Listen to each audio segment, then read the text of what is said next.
With the presence of quorum, we will go ahead and begin.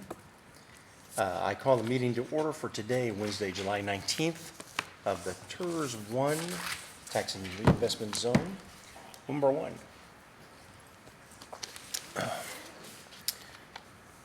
Okay, we will follow our agenda. Item number 2, we will have a period of public comment. Public comment that is made on an item topic that is not included on the published final agenda will only be heard by the board. No formal action, discussion, deliberation, or comments will be made by the board, and each person providing public comment will be limited to 3 minutes. Is there anyone in the room who wishes to provide any public comment? We're good. Okay, with the negative, we'll close item 2. And we'll proceed to discussion and consideration of action. Agenda item 3, number 3A, this is 2023-0657. Discuss and consider action to approve the April 19th, 2023 minutes, of which I do not have in front of me. Does anyone have the minutes in front of them? I believe Ashley sent them out on Friday. Oh, okay, so everybody's seen them in there. Okay. You need them? For this. Did anyone have any commentary or anything to say about the minutes? Nope. No. Okay, then I'll entertain a motion to approve. Move to approve the minutes. Good, we have a motion and a second. All in favor, say aye. Aye. And it is unanimous. We have approved the meeting minutes for April 19th. Okay. We'll close 3A and go and open 3B. This is 2023-0625. Discuss and consider action regarding financial reports and approval of expenditures.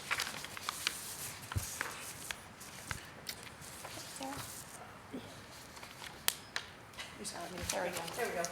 Yeah. Okay. Next slide, please. These are the estimated, the colors didn't come out very well on above, but these are. I'm so these- sorry to interrupt. If you wouldn't mind, just please perhaps Oh, introduce yes. yourself and for the record. I am Sarah King. I am the Assistant Finance Director for the City of Pflugerville. Thank you. So, I kind of did it a little differently to give you, since we're expanding the TIRZ, this will kind of give you a little bit of an idea of the TIRZ as a whole, because it is a TIRZ 1. It just has 4 different sections or locations, Yeah. whichever you may say. So you can kind of see, I didn't really change much other than the dollars that we've received in. We've received in 100% of the Pecan District and like 99% of Falcon Point. So I've kind of adjusted those numbers a little bit to reflect the actual collections that we've received. And I did the administration fee and the service payments on the actual collections. So that's where those are. And then we do have an action item tonight to approve the debt service payments coming out of the TIRZ. And at the end, we're as a total in a positive.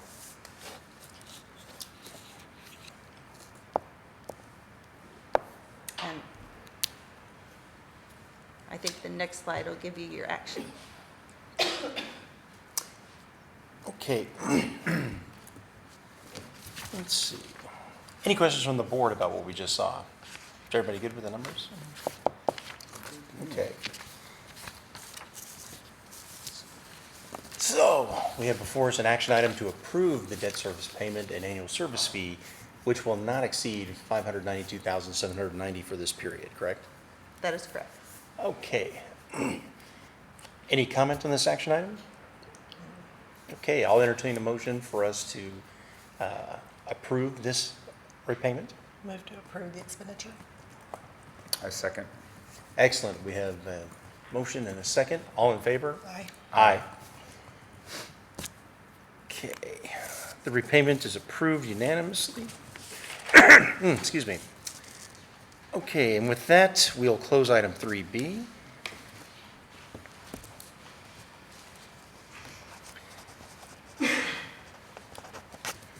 And we'll move on to 3C. This is 2023-0628. 0658, discuss and consider a TIRZ reimbursement required for the public infrastructure associated with the North Point East development. Thank you. Good evening, Board. Emily Barone, Assistant City Manager. Tonight we have an item request for you to consider for the North Point East development. Next slide, please. This project, you got a high-level overview of the project at your January meeting, so we'll go through some refreshers, and we've been working with the developer since that time related to their request to support their development. The project is located on the SH-130 corridor along the east side, adjacent to Falcon Point, not at Pflugerville Parkway, but north of Pflugerville Parkway and south of Colorado Sand. It's 38 acres. It's governed by a zoning known as a planned unit development, not something that this board sees, but it outlines a list of requirements that regulate the property once it's developed. It's also subject to the Third Amendment and Fourth Amendment do apply for the TIRZ project plan and finance plan for this project. There's also a roadway reimbursement agreement the developer has entered into with the city for the construction of Colorado Sand, which included the dedication of the land for the right-of-way for that roadway, as well as an additional payment to enhance the roadway in support of the urban environment that was driven by the PUD or the zoning on the property. A little bit about the zoning on the property, because this really does, I think, articulate the special nature of that and why we would consider the potential for an incentive like TIRZ for this project. This area in the PUD is considered the East Campus, in that it's defined as that it will consist of a variety of uses with a primary focus being on employment destination for Pflugerville. It does allow for a variety of uses in order to be responsive to the market, but really the overall vision for this side for the East Campus was for that employment destination. It discusses also the number of commercial uses to be built, but again allowed for some flexibility, and then also talks about Greenway East, which are kind of small pocket parks, that serve as the amenity for the surrounding residents and offices, and really these three pieces just kind of highlight what is in the PUD, though it is a multi-page document that we provided for you in your backup as well. But just some key components that relate to the TIRZ request as well. Next slide, please, Trista. So here, kind of wanted to just articulate a little bit further some of the other visuals provided for in the PUD. On the left-hand side, you see the network of roadways and kind of that white strip that kind of is faded out here in the image. If you look on the right-hand side of that first image is the North Point East side, and you can see there Colorado Sand, 2 additional roadways, which are a portion of this proposal.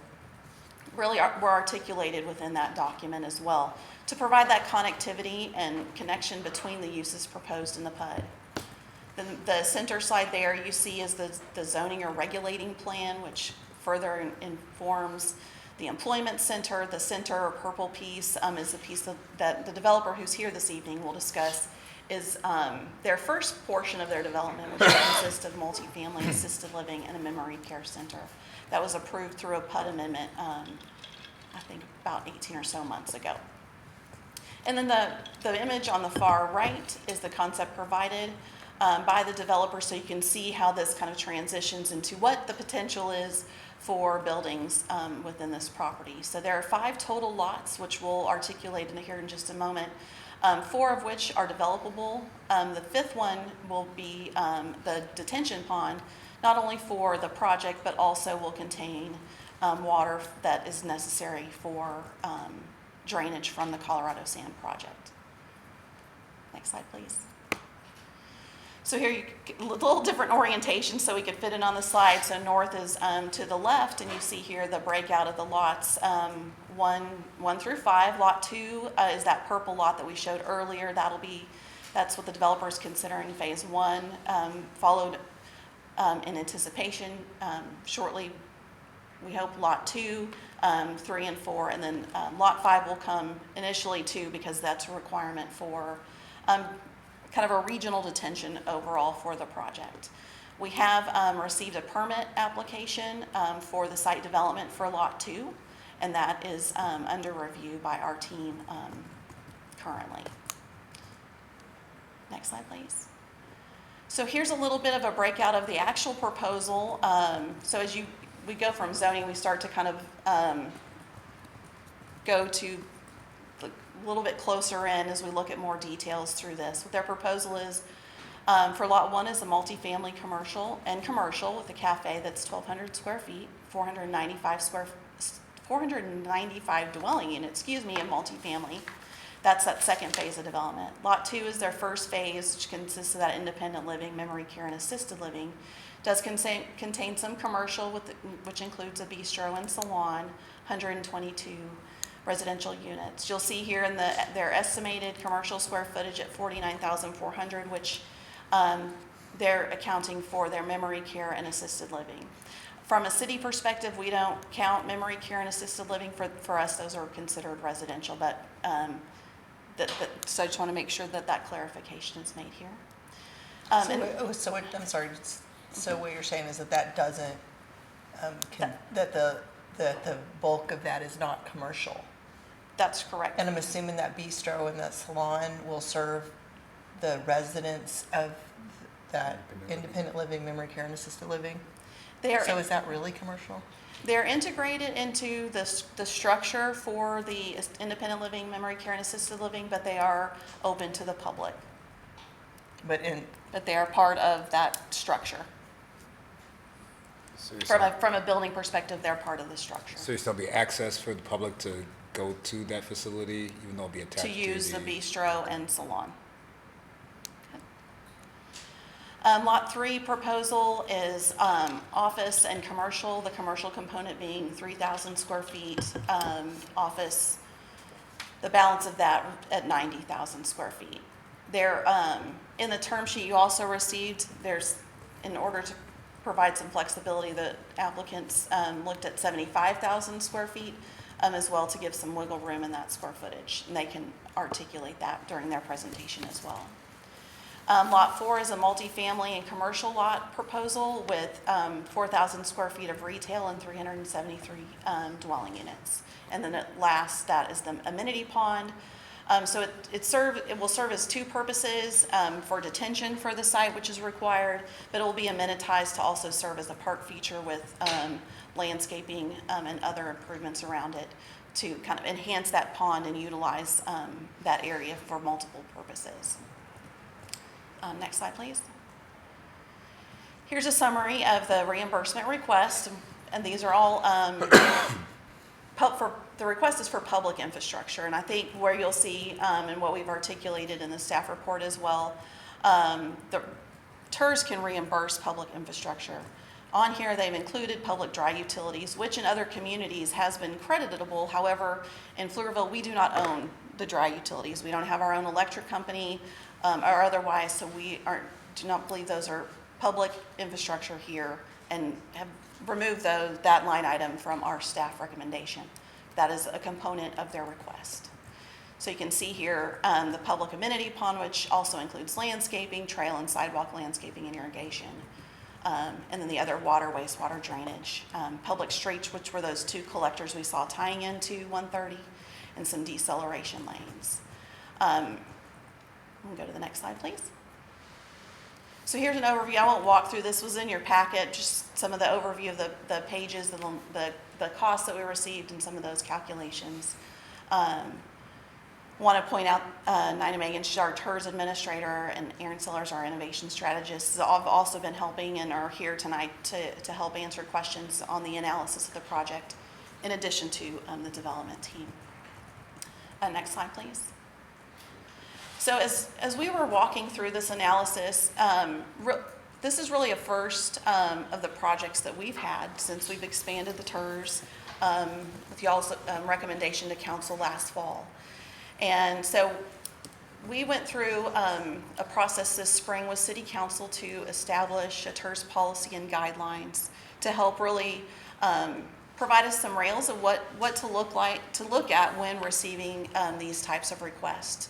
So they are considered guidelines, so we utilize those, and those were provided in your packet as well as we were analyzing this particular request. And there's a variety of things, as you'll see in that policy, related to the vision that the city wants to achieve for the corridors, and why really we expanded it. And also the need to support larger public infrastructure in really a kind of a public-private partnership of sorts with development in order to get that development sooner, the benefit of a TIRZ, and but development that achieves the vision that our council and our community have expected. And so those guidelines have been provided, and that's the analysis portion that we went through. We also looked at some different kind of project bullets, which are 1 through 4 there. We looked at what's in our CIP program. What are things that the city is already looking to do because of the more community level, regional needs of our community. So like Colorado Sand, that's a project that's included in the third amendment to the TIRZ. And so that's an eligible expense already for the project, and was also part of our GO bond. So we knew that that was a big ticket item, and something that we really want to see, and it's a benefit not only to this development but the community overall. So that wastewater also an incredible piece of infrastructure that's necessary. We also analyzed existing agreements. The agreements include the agreements that were done with the city and the developer related to what I mentioned earlier, the dedication of right-of-way for Colorado Sand, and the payments related to that. Those also not only supported the Colorado Sand project, but as well as the requirements outlined in the PUD that had been approved initially 2018, 2019, and then that amendment done in the last year or two. Then we looked at reimbursement by improvement type, kind of what I walked through just a moment ago, the kind of types of infrastructure, and then the highly desirable development in the corridor. We leaned on what does the PUD vision, what is the community vision, looking at council's strategic goals, our overall comprehensive plan as well. Then we tried to establish what staff would recommend as eligible versus ineligible costs, like what I expressed, the dry utilities.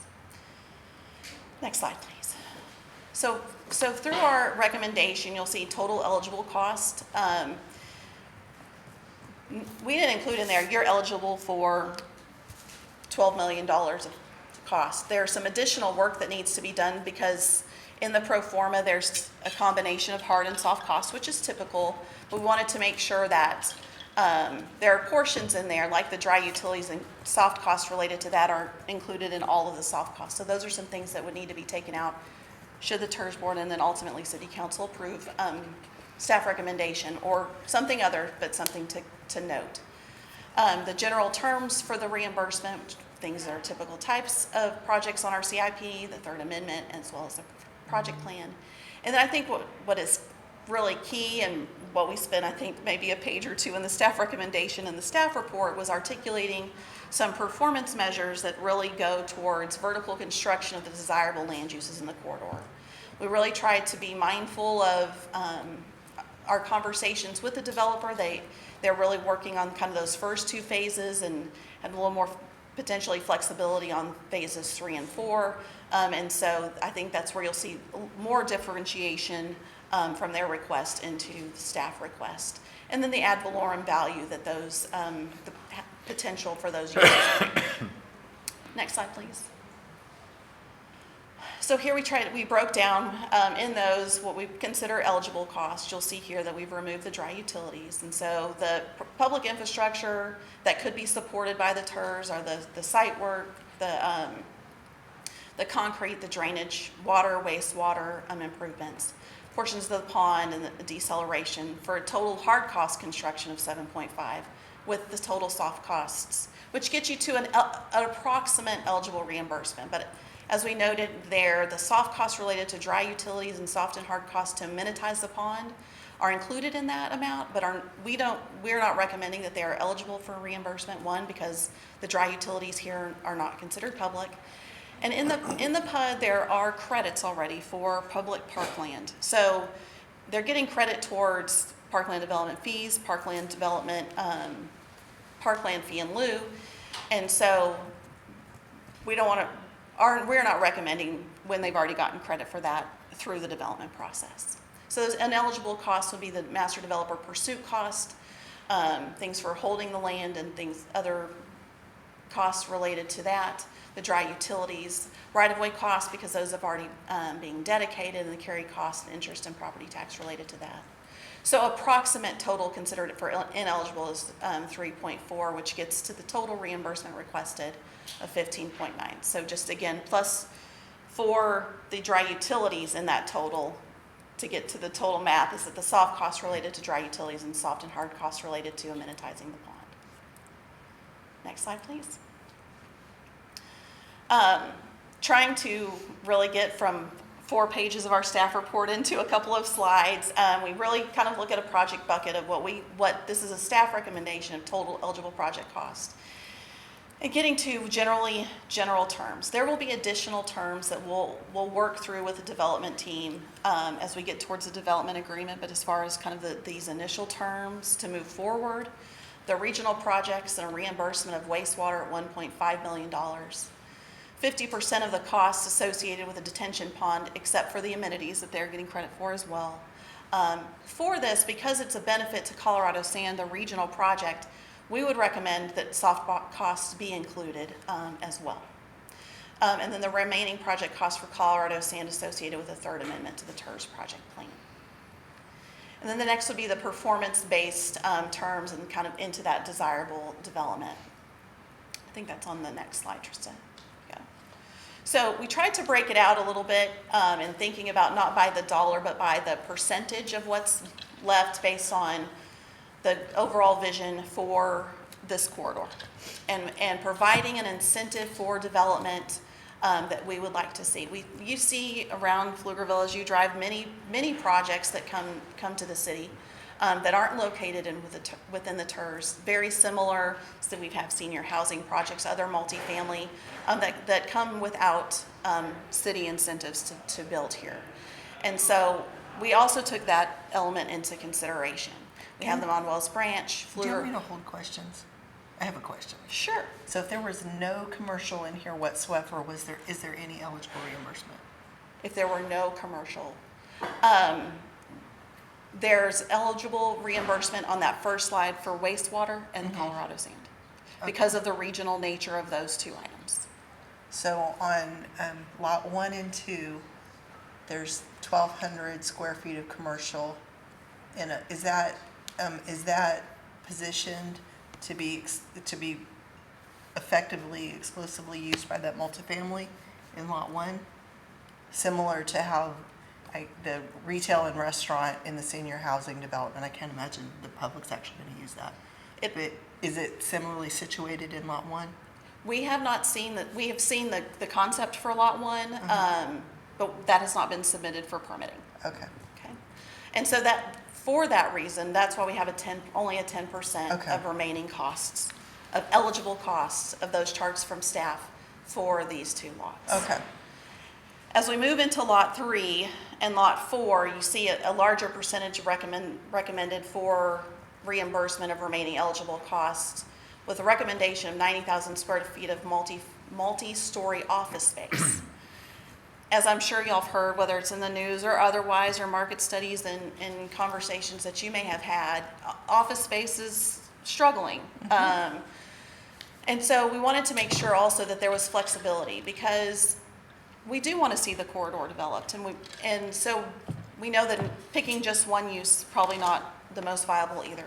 And so we've added flexibility in here to do the 90,000 square feet of office or a multi-story vertical mixed-use development, which consists of 75,000 square feet of commercial uses, where residential uses may be located on the upper stories. And just noting that the 75,000 square feet are not above in the multifamily, aren't creditable towards the total square footage. So we're really trying to drive getting that commercial, that mix of uses. Also included an ad valorem cost minimums at $25 million. Okay. Those are also, the ad valorem minimums are also on lots 1 and 2 as well. Lot 4, again, trying to get to that higher density vision that we want to see along the corridor is very similar to Lot 3 in providing for a multi-story vertical mixed-use development, again, but of 90,000 square feet of commercial, where residential uses may be located on the upper stories but not credited. Also with these, there are timeframes for construction to be started and ad valorem minimums established with each. Next slide, please. Is that minimum pegged with some kind of inflation, or is it today's value? It's an approximation. Okay. So our next steps would be to seek the board's recommendation this evening with anticipation of an August 8th consideration by City Council, pending action tonight. We'll then work with the developer on the reimbursement agreement. That will be reviewed by city staff as well as the city attorney. That will come back to the TIRZ board for your review, that development agreement. You'll make a recommendation on that, and we'll go through the development agreement process with the city council. We know time is of the essence for the development team, and so we'll work quickly on that. There are a lot of legal pieces of the development agreement that will need to come, and so we'll do our very best to do that, and then also accommodate the public schedule requirements for posting. And so with that, get the next slide, Trista. The development team is here. They have also prepared a presentation for you to walk through their request and the reasons behind the need for this incentive. So that be good with the developer team coming up? Yes, at this Okay. time, we're more than happy to entertain North Point East developer representation. Some hard copies for y'all in case you want to write something down or take notes. Fancy.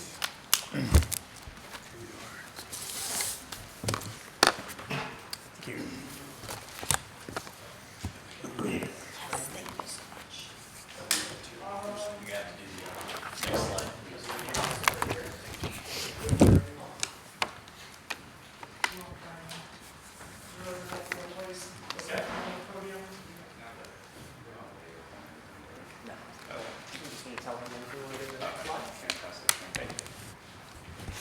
All right, thank you for having us here tonight. It's been a little while since January that we gave you guys a high-level overview of this project. So very excited to be back here again tonight. I'm Chad Colley with Trademark, the master developer on this project. I was about to say Philip Welch with Trademark as well. Thanks for having us back again. I'm Robert Wall with Periscope Capital Investments and representing Verdo Capital today too. I also have with us Tommy Mann. Tommy has years ago started one of the largest in Texas public-private partnerships law firm, Winstead. And so Tommy is with us here tonight, and we have Mike. And I'm Mike Nunez, with Trademark. as well. I had a practice, I didn't start the firm. Oh, right. But I'll tell you, if I did, I wouldn't be here even now. All right, next slide, please. So a little bit about Trademark. Who are we? What do we do? Been in business for 31 years, based right here in the state of Texas. Total of about a little over 200 employees. Total developed, redeveloped, close to just a little over $4.6 billion. Again, Texas, this is our home base. This is what we're proud of. This is where we want to develop. If you don't mind, next slide, please. So what do we do? What have we done? Project experience, a few projects you might be familiar with. Market Street Woodlands down in Houston, Waterside in Fort Worth, Victory Park in Dallas, Legacy West in Plano, West Bend in Fort Worth, Texas, Waters Creek in Allen, Texas. Many more, but wanted to give you guys some high-level projects we've done right here in Texas. And important to note on that one is a lot of these involve tax increment financing as well, and they have been successful public partnerships. Done. So just to give you high level, to date, personally, completed 17 public-private partnerships in different municipalities and trademarks over 30, I forget the exact number, but our team here, Tommy, probably over Over 100. I'm gonna go over 100, and I know I nailed it on that one, so. And we've established about $45 million of TIRZ or tax increment districts in various cities throughout the nation for senior living. If you don't mind, next slide. So what do we do? Philip, do you want to kind of take us away? Yeah, absolutely. So kind of the thesis behind Trademark, behind the partnership, Bordeaux and Periscope, but the projects we had up on the screen earlier, you know, Market Street Woodlands, which are the two pictures in the middle. What separates us as a real estate developer, as a consultant, as someone who develops these spaces, what separates us from everybody else?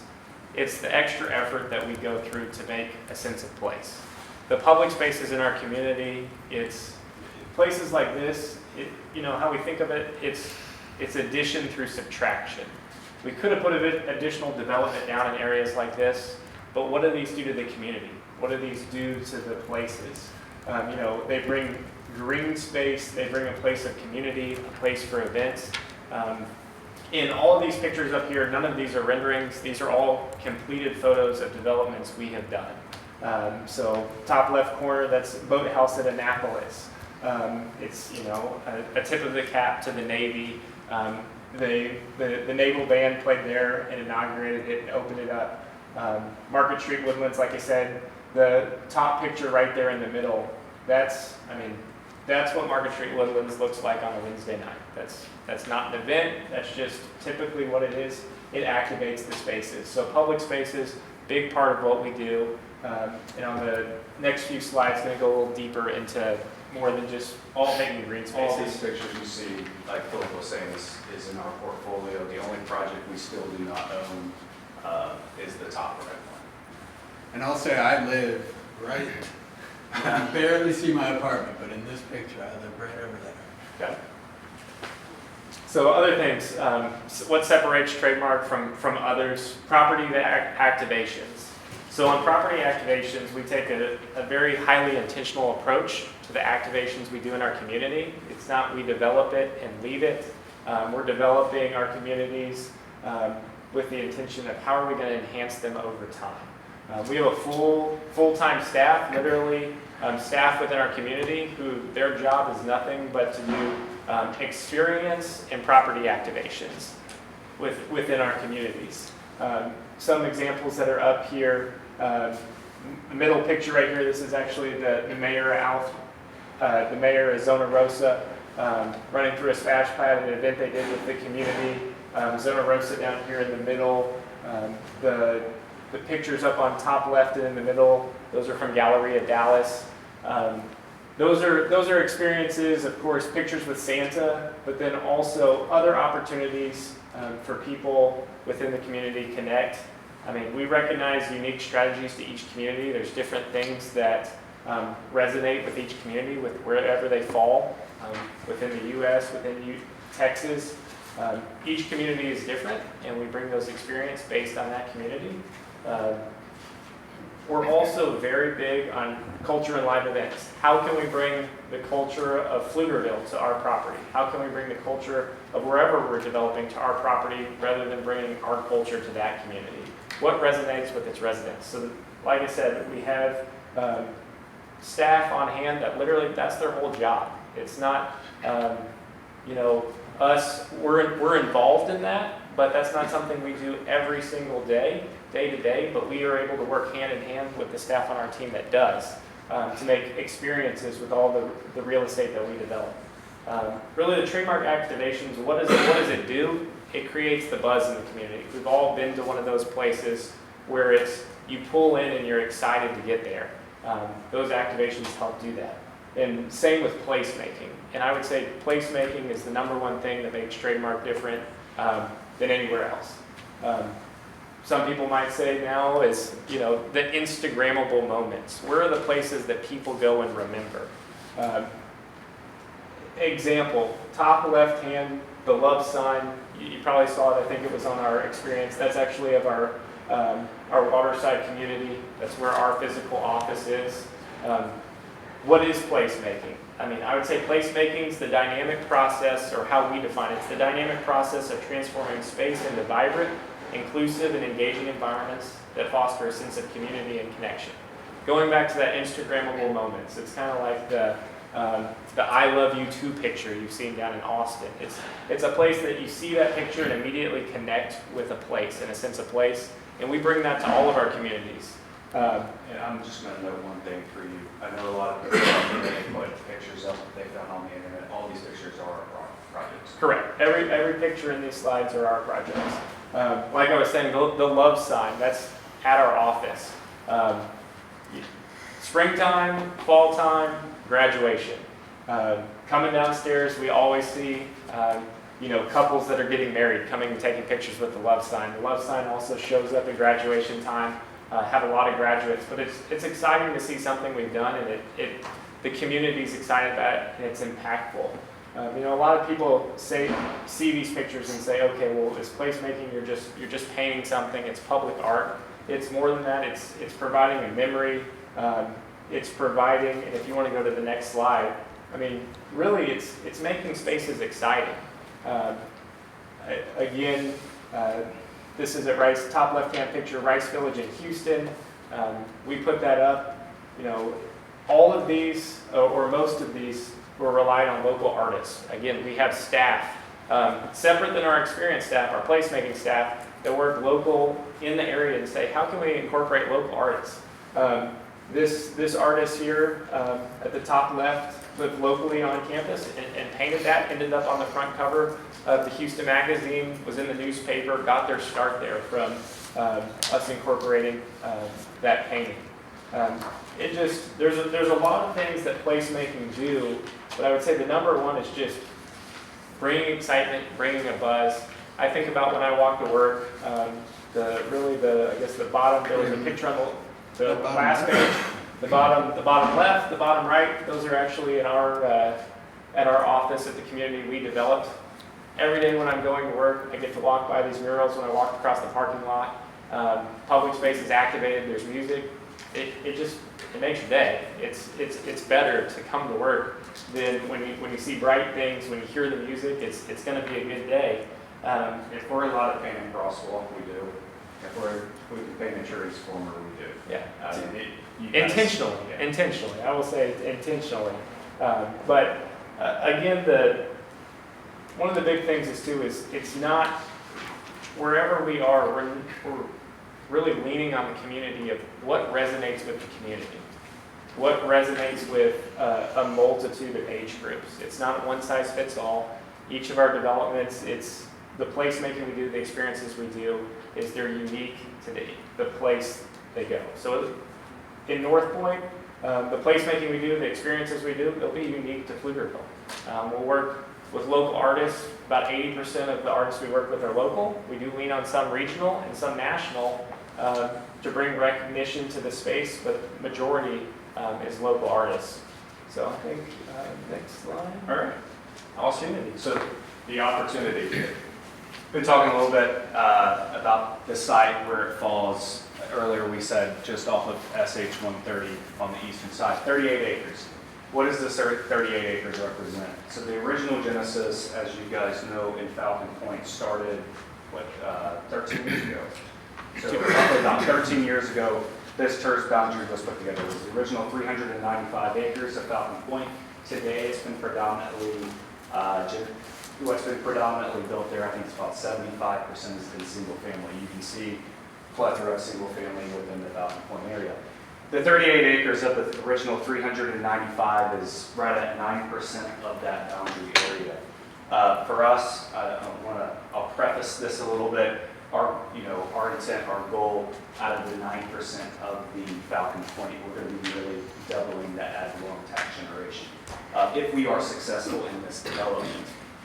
So for us, 38 acres, but the challenge is this 38 acres is sat undeveloped to date for multiple reasons. There's significant off-site infrastructure that obviously we're here to talk about tonight. If you don't mind, go to the next slide. So what do we envision for this 38 acres? Worked very hard over the last several years on a PUD to implement here on this site. Our project plan is consistent with the PUD, meets the PUD, very intense PUD, but we do plan to meet that PUD. Senior housing, independent living, assisted living, memory care, retail, food and beverage, office, or entertainment. We'll talk more about that. Why do we have an or up there? Multifamily homes, community water feature, extension of pedestrian trails at Falcon Point. We're talking about over a mile of trails, making an enhanced community. Our mission statement at Trademark is enhance communities, make an impact, be great stewards of the community. So that is what we hope, it's in our name, Trademark. And the important thing in the North Point East Track is that we're looking to create sustainable intergenerational community. And that happens when you focus on the needs of the community. And as we noticed back in the last city council meeting, there's a legitimate need for senior activities and for senior places for them to go. And we're not only providing a place for them to live, a place for them to get high-level acute care, but also those activity spaces, those event centers that are free for seniors from the community to come in and engage in those activities. The community will be engaged and activated with the energy on our sidewalks, because we've got our retail, we've got beverages, we've got food, we've got cafes, and we'll eventually have a tremendous amount of jobs created in this space. And that is what the TIRZ is for. The TIRZ is for how do we get jobs, how do we build public infrastructure, and how do we provide that backbone for a community that needs to grow in the way that it has chosen to grow. Can you define a tremendous number of jobs? Yeah, for example, in so I'll tell you from my space. From my space, it's 55. Okay. We're about 55, and that depends on where we go with our nutrition plan and our wellness plan. We have a rather robust wellness plan and a rather robust nutrition plan. They are not the same as our restaurant bistro, which is on the sidewalk. They are not the same as the retail, which is on the sidewalk. We have over $3.2 million in actual money paid to workers just on our site. I'm not talking about future sites, future phases of the North Point East. It's just our site. And just to clarify, when Robert's saying just our site, that's the senior center That's the alone. senior site. That doesn't take into account the entire North Point. So just the senior center is that site. Okay. So that doesn't take into account any of the other lots. And Emily, this is a question for you. So he's talking about the need for all of senior activities. Is that taken into consideration with all of the significant investment in senior activities in the rec center? Because they're probably going to come up at the same time, right? Roughly, right? They might, depending on when their construction starts, right, Yeah. would probably come right in line with our rec center, which Right. includes the senior facilities. Okay. And the job breakdown that Robert mentioned is in the staff report, and I'm passing that to Jeff, and we'll Okay. pass it down so you can see that All breakdown. right, thanks. It's the chart you provided. And again, that's for one lot of the four, just so. Oh, yeah. And we have that information because that is the first phase. That's the first one. Perfect. If you don't mind, next slide, please. Thank you. So that's what we were envisioning. Worked with over a year. So just kind of leaving this up on the board here for a second. Looks a little bit different than the last picture where we had it blowing 38 acres. Worked up with the staff for over a year. The zoning department working, tweaking this plan. What you're seeing here, Elizabeth, you asked a lot of great questions. You see the roundabout circle here. We came in, Emily was talking a lot about Colorado Sand Drive, the developer participating in an agreement. The developers come in, before it was still, the way it was designed was a suburban street, just a standard suburban street. We came in and put about $1 million, just under $1 million, to enhance that roadway to be an urban environment, have parallel parking on both sides, street trees, roundabouts. So you're asking a lot of questions about the F&B retail. Where do those fall? Those fall very close to where we have on-street parking now. The heartbeat of this project is on that circle. We have the restaurants, we have the cafe, that is what we're trying to energize in that project But the there. city would have done Colorado sands anyway, right? Just- Because I feel like I remember Just a- that somewhere else. just- Just a straight thing, okay. Just And then standard. the bogey differential is in the staff recommendation to The- reimburse, right? There's approximately $900,000, which was included in the development agreement for those additional enhancements. Okay. The Colorado sand was part of our GO and part of the TIRZ. What I'd point out is that the additional enhancements are really driven by the PUD, which really wanted that urban environment. So there were accommodations made for the on-street parking, which we don't typically provide in our cross-section, which is what then triggered these additional improvements. It also allowed for utilities to be located, like water, wastewater, in our pavement, which is also not typical, in order to maximize the lot sizes. And that's something that came along with the PUD, to make sure that a vision like this could be achieved. Okay. What are you seeing, thank you, Emily. What are you seeing in this plan? So walking through all the different mix of land uses, there's a lot going on here. You're seeing a lot of trails come through. There's a big trail system with Falcon Point, very intentional in our master plan to pick all of those up. And big bike trail, walking trail, like I said, over a mile, I want to say it's almost 2 miles, but I know I'm on your own side of caution, over a mile of pathways, walk trails that are for public use. Activation on the on the roundabout circle that you have there on street parking. I know Philip's going to talk a little bit more about individual projects, and Robert is as well. We'll dive into deeper detail, but very intentional in this. Land uses was a big part. We have 7. We have 7 different land uses up here. We have retail, multifamily, office, independent, assisted living, memory care, and services encompassed in this plan. Obviously, we are very preliminary. This is a fully designed master plan community. We are in permit drawings completely on 2 of these projects and SDs on the other. And so, pretty good. Next slide, please. Philip, do you mind taking this one forward? Yeah, absolutely. So, multifamily, we do have multifamily communities within our master plan, but what separates the multifamily that we're proposing from the multifamily that's currently in Pflugerville? The majority of multifamily, anyone can say they're doing Class A development. I mean, Class A development is in the eyes of the beholder of what the definition is. The majority of multifamily within the city of Pflugerville, it's a 3-story walk-up type product. 3-story stick frame with exterior corridors. The multifamily community on Lot 1 that you saw and the communities in the future, we hope to be able to get denser and more urban, but the first proposed development has really taken into account the surrounding community. We have residential community in the back, and then we get closer as we get more towards the commercial street frontage of Colorado sand. We've honored that transition, and we've designed the campus in a manner that does that. We start in the back, that's where we're near the residential homes. We have 2-story townhomes to kind of provide that buffer. We also provide some of the 3-story walk-up that was mentioned, but then first of its class in Pflugerville, we have 4-story, 5-story conditioned corridor buildings, interior elevators that really elevates the multifamily available. What it also does by having all of that on one area gives people the ability to have a range of options to live.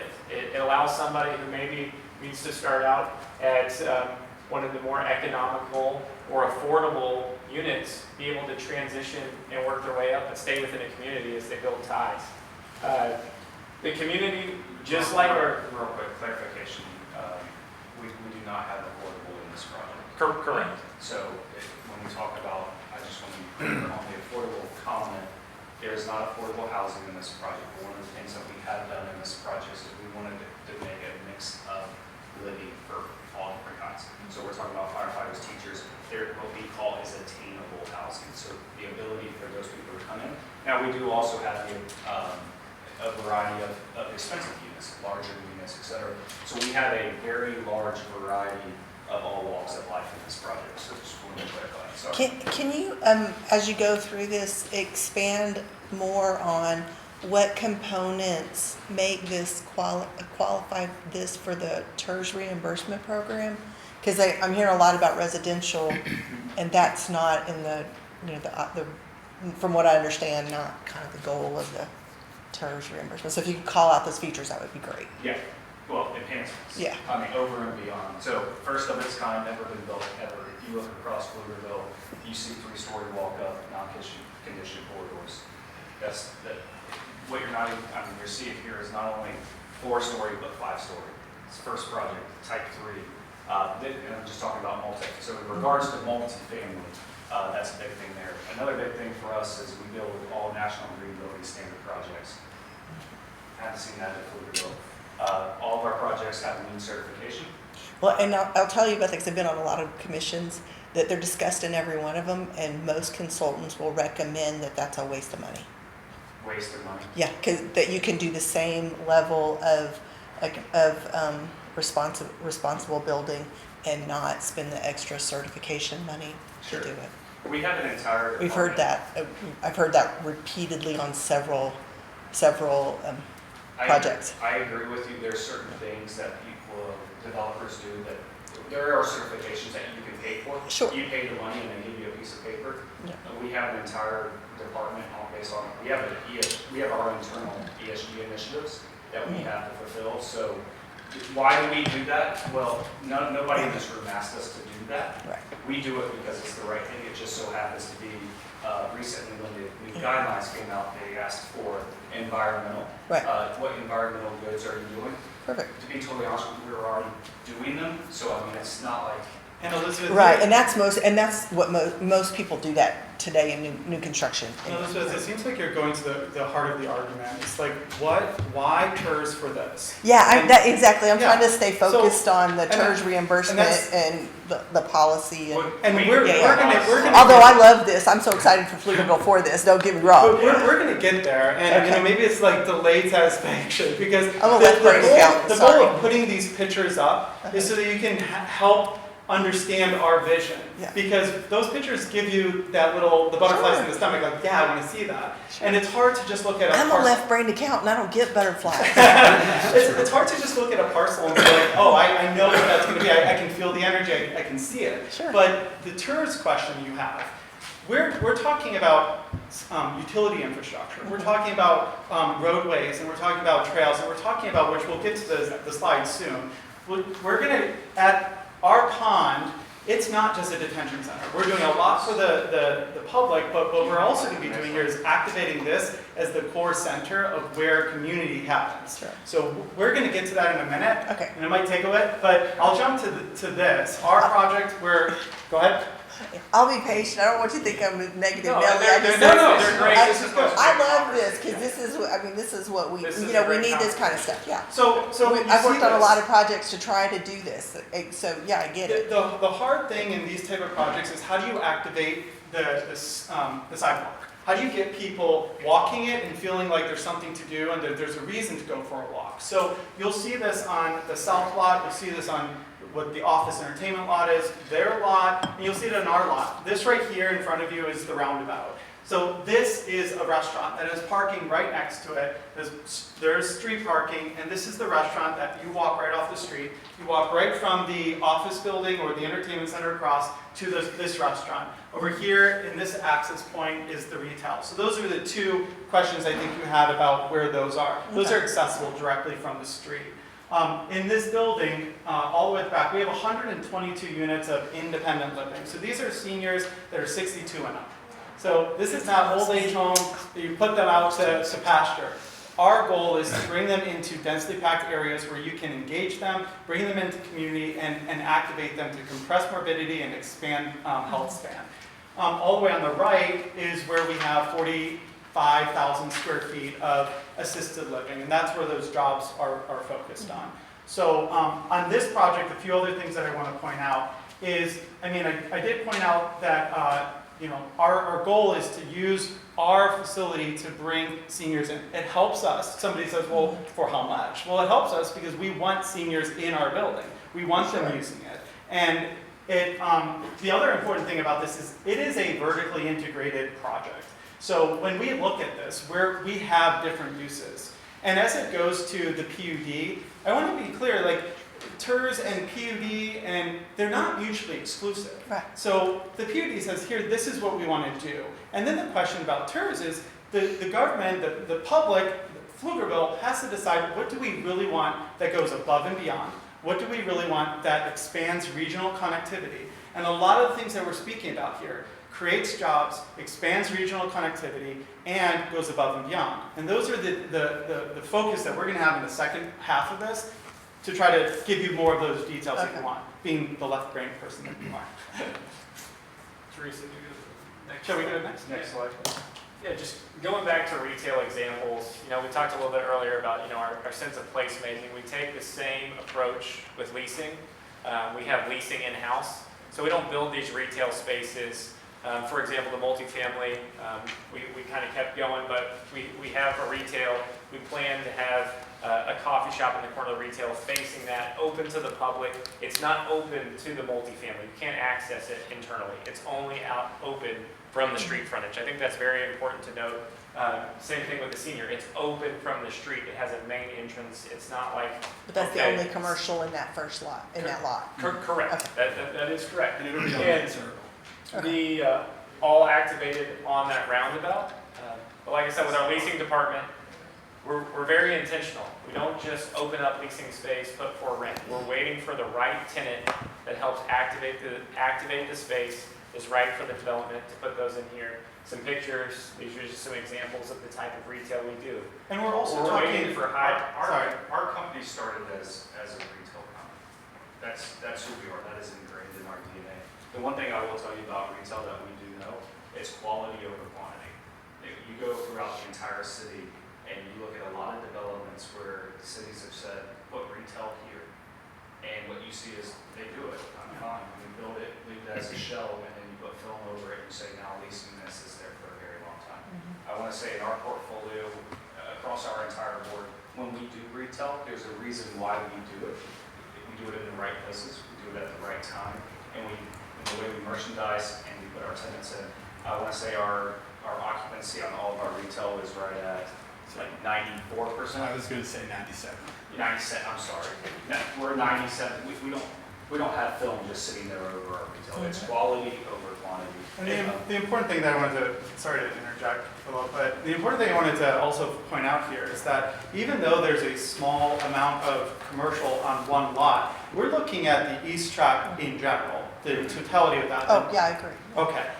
But what I wanted to say here is that creating a space for live, work, play allows you to have everything that we're talking about from commercial uses, jobs, retail. But you need that, as he mentioned, you need enough rooftops. You need enough density so that you can really have success for those mom and pop stores that move in or the larger tenants that would choose to move in. Yeah. And the last thing I'll say about retail, move to the next slide, is, again, back to that quality over quantity. We started as a retail company. I said it kind of with the public spaces. Sometimes when we come in and take over developments, and we come in and take them over, a lot of times it's addition through subtraction. People don't necessarily want more retail. People want high quality retail. And the high quality retail tenants are attracted to those very tailored uses, those very tailored spaces. And I think that's important to know. Next slide, please. All right. So I told you guys I would address the board. If you remember the last presentation we had in January, we had the office up there. 75,000 square feet of office. We do not build spec office. We do build a suite. Obviously you saw some of our other projects with Legacy West, JP Morgan Chase, Toyota, et cetera. We love to bring corporate users in. We have designed this building completely. It's a flex building. It can be 3 stories or 4 stories. Again, we do build a suite. We are working so we have designed this building and these plans, and we are working with ECBC trying to find a tenant and land a tenant in the interim amount of time. As Emily said earlier, the office market is tough. Across our entire portfolio right now, I don't think it's any shock to anybody here, we are struggling to finance our office deals to move forward. So it was recently, and very, very recently, a week, 2 weeks ago, posed to us, what do you feel the execution level is on the office? Well, we think high. I mean, over a long period of time, we'll execute on it. But if you need this to be able to move forward very soon, we were posed the question, would you at least look for an entertainment use? I'd rather not say the exact names. Think of it as a group. Feel free to ask questions, but a group that has a lot of pickleball courts, has a bar, outdoor venue, and entertainment use, a destination-worthy place that is next to this high school, Pflugerville ISD. What is going to attract people to want to come to this area? So that is I want you guys to understand, I want to call this out. What is the reason for the or? What do those places look like? They're typically, I'll call it a pickle and social type of use. They're typically somewhere between 4,500 to 6,000 square feet. Predominantly, those tracts of land are dominated by their outdoor space, their bar space, their pickleball courts, their et cetera, all of those items. So that is one of the big reasons when we go further into the project, when you wanted to call this out so you understand. So that we have written this, we would love to move forward with this, but we have the or in there to be able to respond to the request that we had in front of us. And we have a 25-person leasing staff that we have to turn this over to, and they are working with four different groups in regards to this concept now. All right, next slide, please. Thank you. Yeah, talking about our amenity water feature, some of the things, what really ties in this project. We have an amenity water feature. Emily mentioned earlier. It helps to bring the drainage of Colorado sands, the drainage from the other lots. But what makes it different than just a typical development? We're not wanting to leave it as just a drainage area. We want to make it that public space. We want to make it an enhanced amenity. Pictures up on the screen, you see opportunities for what that enhanced amenity can look like. A constant water level pond, not just go build a pond that looks pretty, but then the water, right now it's, I think, 108 degrees outside. It's hot, water's evaporating quickly. But making it a constant level pond, taking the extra effort, putting in the infrastructure, to put in a well to keep that pond at constant level. Make, not only a fountain, but a boardwalk, seating areas, trellises, really activating the area. It could just be a pond with a sidewalk around it, but we don't feel that is an activated amenity area. Making large sidewalks, putting in benches, putting in a plaza, a boardwalk, making it a sense of place. Bike racks. But yeah, bike racks. Really a place that people are willing to come to and spend time. Whether you have a picnic there.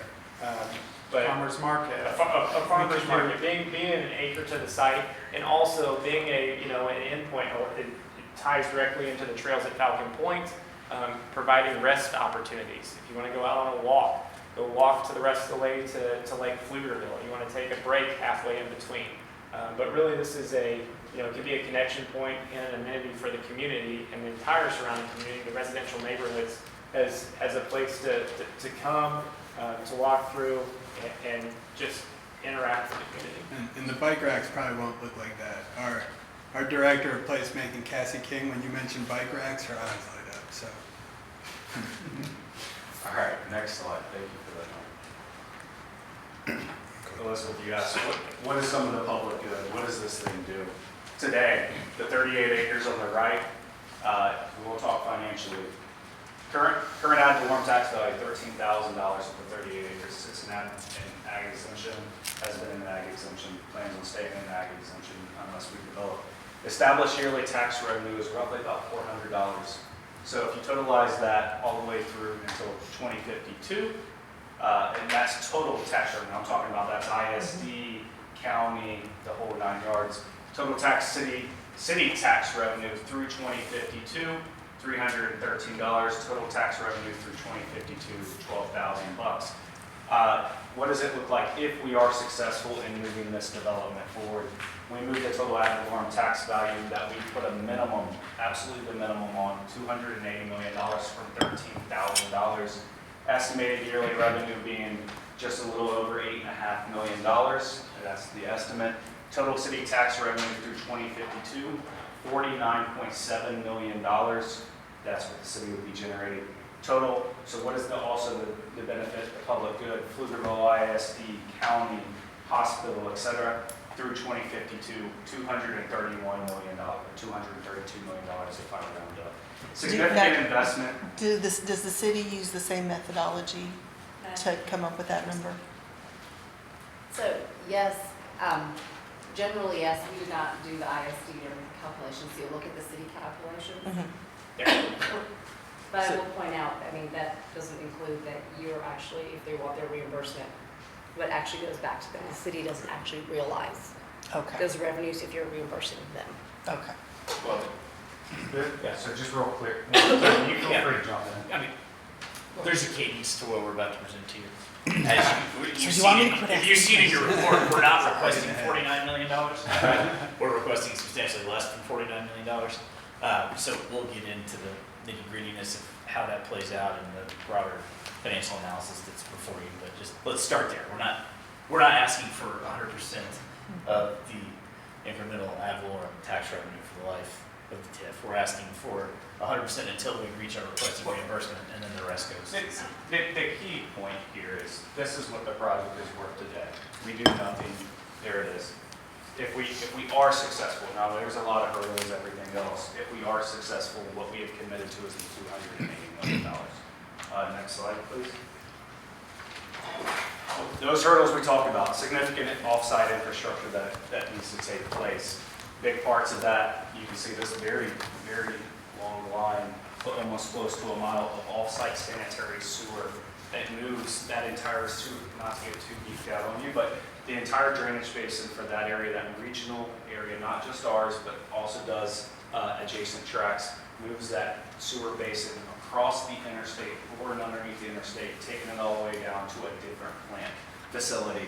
Colorado sand completion, so the city is doing their project we were talking about earlier, very suburban, in my mind, was a very suburban street.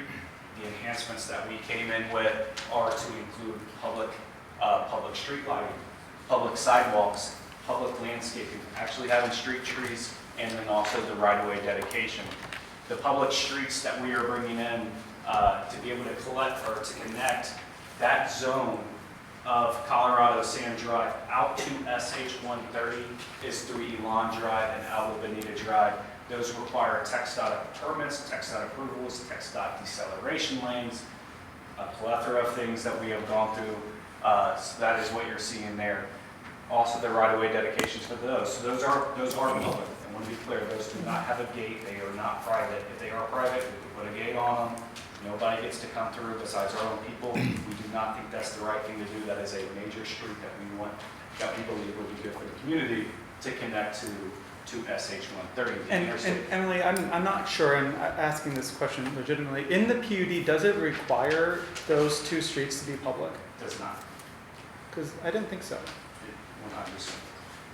It does, I don't think it articulates that. However, I think the intent was the circulation to be public because that is how all of those, the network of those uses work. And so when looking at that, that's what was anticipated. And you see that on the east as well as the west. So this comes to what I said earlier. It's not mutually exclusive. Oh, so sure. all those things are where public and private come together to find solutions. And so this is what you're requesting reimbursement for? Correct. So what part of the infrastructure, if any, do you assume? Do you pay for? I have a great slide for that. Oh, You know, so what, sounds like you need us to. Yeah, we're not doing Yeah, all right, so, all right, we're gonna get to it for you. And just real quickly, there is a statement in the PUD related to transportation that says the majority will be public. Okay. Public good. What do these things do that we were talking about? What kind of, sounds like we need to get going here. So, I'm good. I'm having fun. the city's obviously coming in, putting down a lot of new pavement. So eliminate future removal and replacement of pavement, increased fire hydrant coverage, safety issues.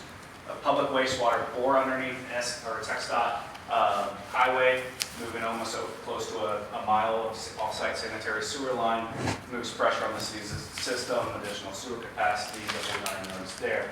Public drainage. The drainage facility that we're putting in with the Colorado Sand Drive, that is and we stated it earlier, it is a regional detention It not only picks up our site, it does benefit us, 100%, but it also benefits the north property owner. Hopefully, we hope they develop. We're making it super easy for them now, hopefully. But it also allows the city to not have to go to Pflugerville ISD and ask for additional land to take Colorado sand drainage to. We are putting that on our property, cutting out areas of our property that could be developable otherwise. Public streets, reduction in traffic congestion. Again, we talked about could make those, put gates on them, the whole 9 yards. It's not the right thing to do. The right thing to do is to make them public. Today, we get a lot of hear a lot of the complaints from the city council members, a traffic congestion going up to the Pflugerville ISD, what this would do for the community. Enhanced traffic flow connectivity, on-site street parking in urban sections, public amenity pond, elevated public water feature. Philip, when he says it's a wet pond, obviously that is a very enhanced pond. I don't think I've seen another one like it in the city of Pflugerville.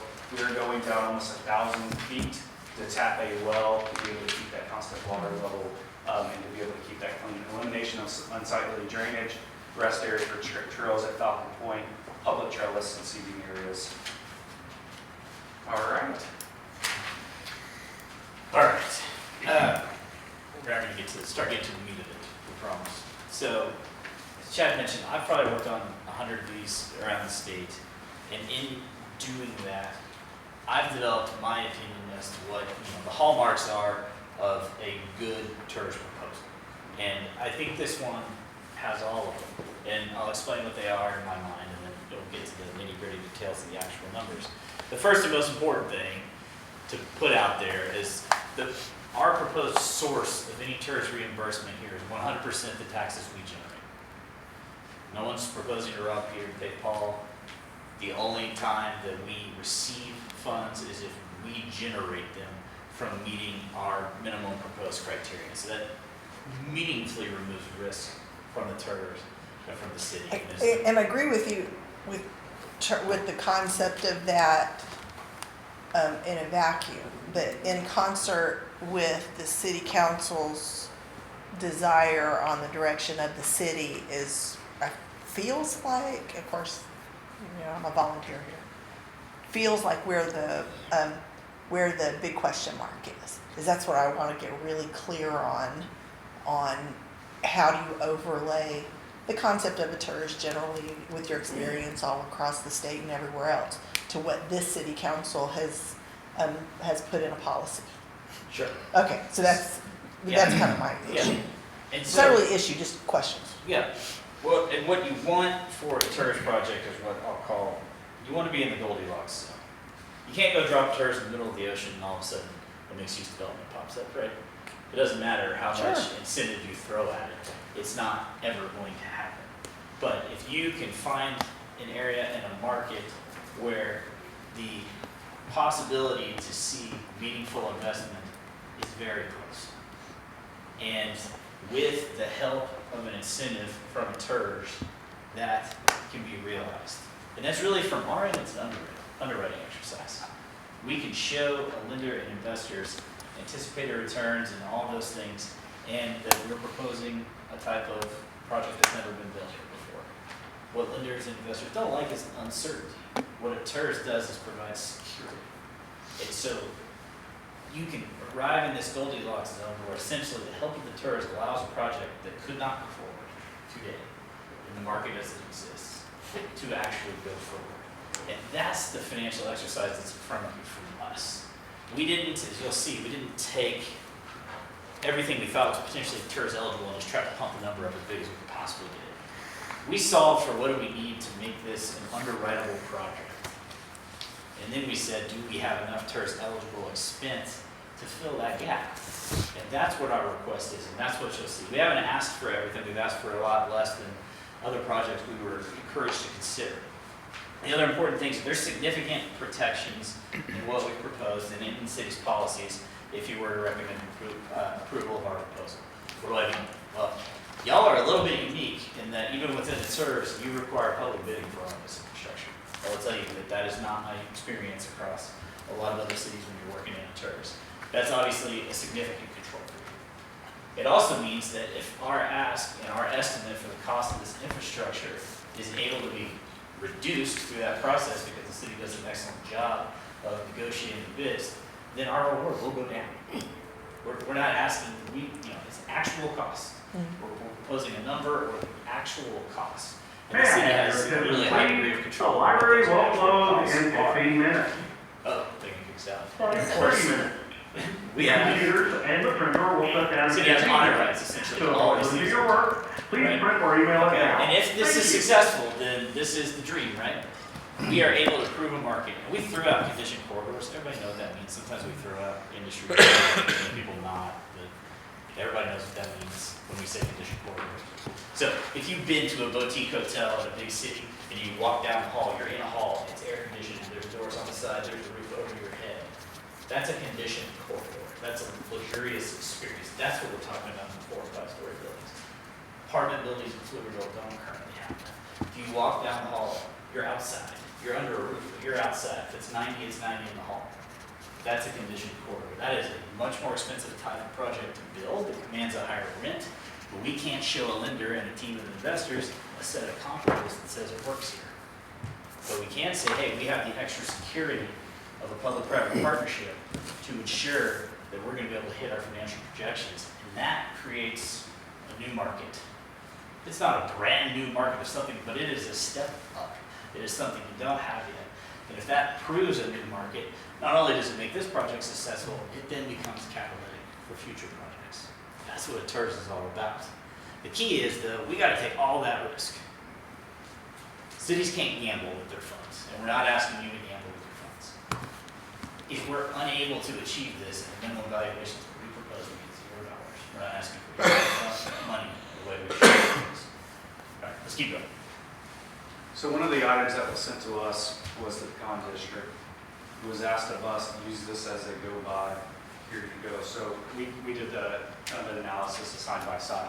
Pecan district, high level ad valorem tax value, $393 million.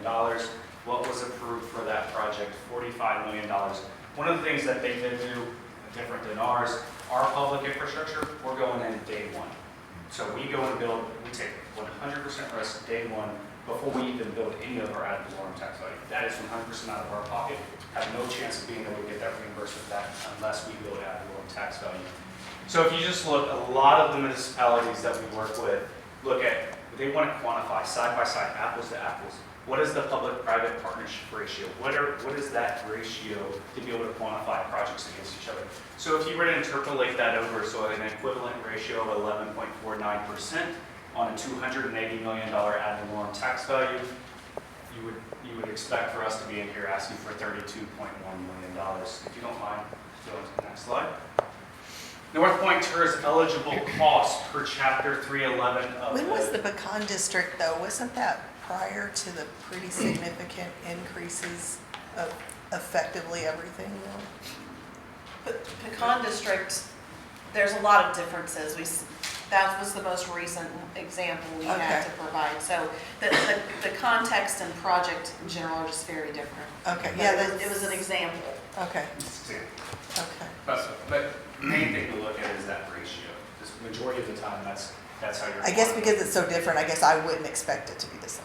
But, Okay. anyway, go ahead. So, like I was saying, $32 million is what you would think. However, North Point TIRZ eligible costs, what are eligible costs per chapter 311 or similar costs that were put into the pecan district? Totals up to, I'll just leave that up there and let you look at a few of those, but right at $25.5 million. As Tommy was talking about, what could we come in here and ask for? It would be up to the 25.57 in TIRZ eligible costs. Next slide, please. But that's not, Let me throw one thing out. Oh, go Just ahead. based on what Emily was saying, what the staff report says. We can't change state law with our term sheet as much as we'd love to, right? Right. So if the dry utilities are not reimbursable, and I say yes, because I think there's a conversation to be had. I've seen instances where they are, but either way, the point is, we can't get reimbursed for something that's not legally eligible. We're not asking you to approve that.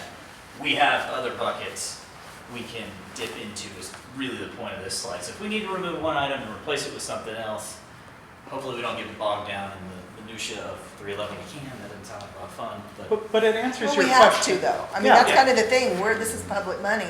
We Yeah. have to get bogged down in the yeah. Well, and minutia. so to I mean, that's kind of our resolve job. to resolve your concern, we have no objection to a stipulation that any reimbursement we receive be legally Yeah. eligible for reimbursement. Yeah, Literally, right? yeah. Yeah, and that's our risk if we're wrong, Right. not yours. Right. But I wanted to say, so you said, well, all right, well then what are you guys paying for? That's, Um, yeah, that was my question. Yeah, so that's our delta. That's 25, 15, we So is it know. line items? How did you decide what to ask for reimbursement for? I guess based on the law, right? Well, this is what we can ask for. What we ask for is through a negotiation with the city and also figuring out what is a fair part of this tab that we should be paying based on the PUD. Based on public good. Well, what we did was, what's the financial gap to get this over the underwriting? Correct. Right, so we did that, that's 15.9 million. Right. And then it's, Yeah, Everything on my, go to the next slide. So we're not here asking for $25.5 million. What we did is we ran this through an entire pro forma and came up, what is the magic number for us to be able to finance this? Because for us, what does it take? It takes us, for us to be able to move this project forward for all the public infrastructure, we have to go get a construction loan.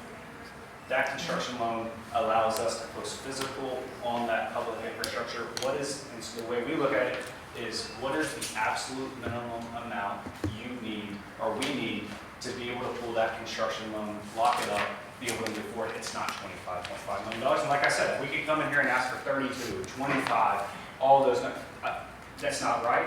But you're telling me make or break is 16 million? 16 million. Yes. Yeah, make or break. We went to the app, and that took us down to the break-even point for us to be able to move forward. And just, I'll bring it out again. If you remember, it was 11 and a half compared to the con district. We're less than half. Huh? Sorry. I couldn't find the compare. If they're totally different projects at totally different points in time, I don't know. Well, the percentage tells you what the city's willing to give as a percentage of what that project, or any project, can provide. you can ignore the design district. Yeah. Our point is, you should give us something if you gave them something. We were just giving you the one comp we had Okay. from this term. If you think it's irrelevant, great, we don't Okay, let cool. them get their agreement. Okay, so We I'm need this trying make to this get from the project slide before this Yes. to the $16 million. So you asked earlier, what are we Yeah, paying for? I mean, the short answer is we're paying for everything out of that 25, beyond that number. Well, okay, but Right. you had a whole bunch of detail. So out of that detail, how did you decide the specific numbers of which ones you did? That's what I'm not following. So, and that's what I was trying to explain inarticulately. Can we go to the next slide? Yeah, if you want to, but it wasn't. Does that one It's help? a Okay. comparison I think analysis. that'll help you. So one of the things that we did is we put it, what we felt like was, what is the TIRZ board used to? How have they seen this before? That's what we did for the pecan district. That is how they showed it before. So what are we spending it on? Where did it go? This is exactly in the development agreement of the pecan district. So we used the same scenario: civic and open space, roadway improvements, off-site utilities. One big item you'll see is we do have a structured parking garage in our project. We are not asking for any help on our structured parking garage.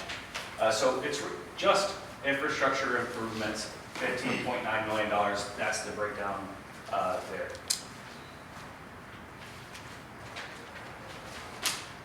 We have other, we have a breakdown as well. And part of it, to your question, was how do you pick which ones you put in the deal? Part of it is a time value of money and basing exercise. The earlier things you build, and the sooner we can start getting reimbursed for those, the less reimbursement is necessary, right? Versus if we pick up the last public improvement, or maybe 3 years behind the first one, then the number goes up. That's part of it. But really, we didn't sit down and say, how much money can we get out of these guys? Well, no, I didn't We think- sat down and said, what do we need? Don't misunderstand. Don't understand. You gave us a spreadsheet with a whole bunch of numbers on it that I would think I could correlate to I went that. to law school, so And you're just telling me no. So, I mean, I heard a long time ago, no. So that's okay. That's an answer. That's the answer I was looking for. yeah. and Yeah, it's- there's a whole big list of costs. There's no correlation to that $16 million, which is totally fine. That's the answer. Okay, It's an underwriting cool. exercise for us. Awesome. The whole All right, we can move on from there. But to reiterate, whatever the actual costs are, if Yeah. that's 10, when we build everything, then that's Yeah, 10. the 15.9 is Cool. a cap. It's Yeah. the lesser of actual Yeah. costs that we have to prove up. Yeah. Or, well, like, you're gonna have a lot of control of those actual costs. We have a 25, we did make a proposal of what to include in there, and that's what Emily's talking about. Okay, yeah. And we did make a proposal of what is included in the $15.9 million. And then there were some comments back saying, we don't think dry utilities are included, we don't think this is included. For us, it Okay. doesn't matter to us to take those out because we can just switch it out with other eligible costs that there are. Is that actually the case? I don't know. If I'm given a proposition that says, well, we need a $16 million, investment from the TIRZ in order to make the project go forward. And we're projecting it's going to be, the number's right there. Open space, roadway improvement, offsite utility. And I'm making a supposition that under offsite utility, we have this $929,000 utility easement that is somewhat in debate. Is it applicable or is it not? And let's say the decision comes through that it is not. So it's not reimbursable. But am I hearing that North Point could actually come back and say, oh, well, we're actually gonna ask for that 929 to come out of Colorado Sand right-of-way dedication that possibly isn't even in that bucket. Yeah. Is that that's what I'm hearing, right? That's what And I think you're asking me, you're looking over there, I don't. I'm looking at the city lawyer because in the end, Their question. we're going to be writing, an agreement that says, okay, you're going to give us these 3 services for which we'll reimburse you X amount of dollars should you achieve that ad valorem at the bottom. Now, if it comes up that, we say, well, $1 million of that isn't something we can legally reimburse, and we go through the courts, let's just say, or, somehow it gets through there, and we get a decision that says, no, it's not reimbursable. Are we obligated? Are we obligating a dollar figure, or are we obligating 3 services with a potential cap to each of those services? Lee Simmons, City Attorney. That's a good question. I think that would involve further conversation with the developer and obviously with legal counsel. We do have this agreement already in existence, and that is a possibility.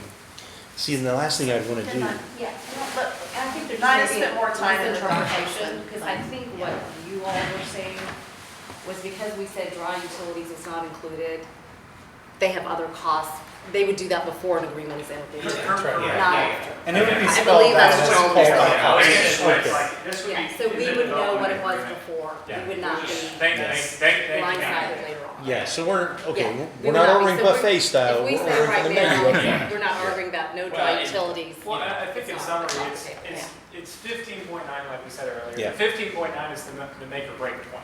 Yeah. So we're showing we have what we believe is $25 million eligible costs, and like Nina said, it's not the old bait and switch where we say, oh, well, we'll figure it out later. We're just saying we need to get to 15.9.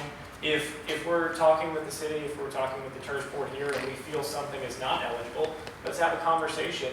And we have another list of eligible costs. We can put that in prior to coming to the agreement together. But what we're saying is 15.9 is what helps us move this development.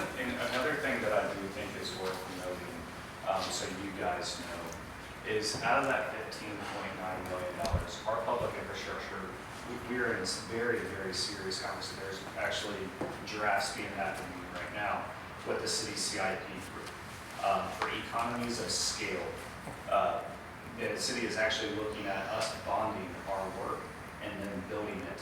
And with their project using the same contractor for economies of scale, the intent and the hope, by the way, our hope is it's a less than $15.9 million because then that is less money out of our pocket. Remember, again, this number is the risk we are taking. The city is planning on taking our project right now and bidding it out publicly and actually them building it. And so if they come And that's back, just to be clear, it's portions of, it's not all of these things. We're not bidding all of these things. It's The pieces, Yeah. the streets related to Colorado City and Albanita for that economy of scale. Not all of the things on the list. So there is a chance that this company, what Tommy was saying earlier, if it comes in less, again, what you guys report is a maximum dollar figure, but we get an audit. If it comes in $1 million less, one, that is good for us. We hope for that.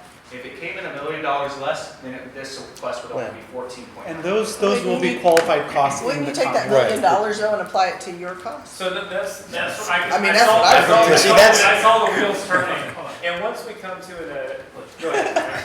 Sorry. So there is a state economic development mechanism that allows you to just give us money. It's called Chapter 3. It's a grant program, and you can simply say, we're going to give you grants. Usually we benchmark them against the taxes actually generated, but because we like a project. That's not how it typically works for TIRZ. The TIRZ statute says you can only receive payments for these items. And so we have to show you that we have spent the money on those items. And if we have it, you can give it to us. And the reality is we're not going to go spend it and then ask, to your point. Sure. We're going to hash that out before we spend it. Is that They will be detailed qualified costs. Yeah, I think, further clarification of that, it's the list of 25 million. I had a feeling that question was coming. Well, if we bid it, it comes out as 14 kind of million, obvious. why wouldn't we just throw something else in there? Again, that comes back to the 15.9 is the make or break.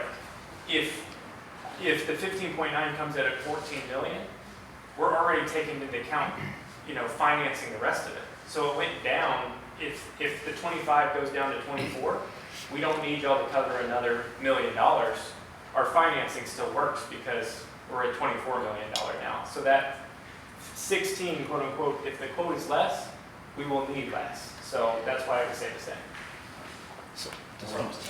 I was just going to clarify for the board chairs, so exactly, when that agreement comes in, those costs will be listed out there. They cannot go and pay for other things once we've got that list of costs. And then typically what happens is when they build the infrastructure, the city accepts it, there is an audit. It's called Agreed Upon Procedures Report. And that's where they're talking about, when they have to turn in their paperwork, an independent auditor will look at it to make sure that those costs are eligible. If there was a cap, did they exceed the cap? If it was less, and then they determine that reimbursement amount. So, just to clarify. I think we're done. We have one more? That's it. So the last point I want to make is I want to make sure it doesn't get lost. In the cover letter from us, you have the term sheet that we prepared, and It should be in the back of your books. yeah, sorry. The section entitled Developer Commitments, Project Phases. I'm going to roughly call this Romanet 135, our program.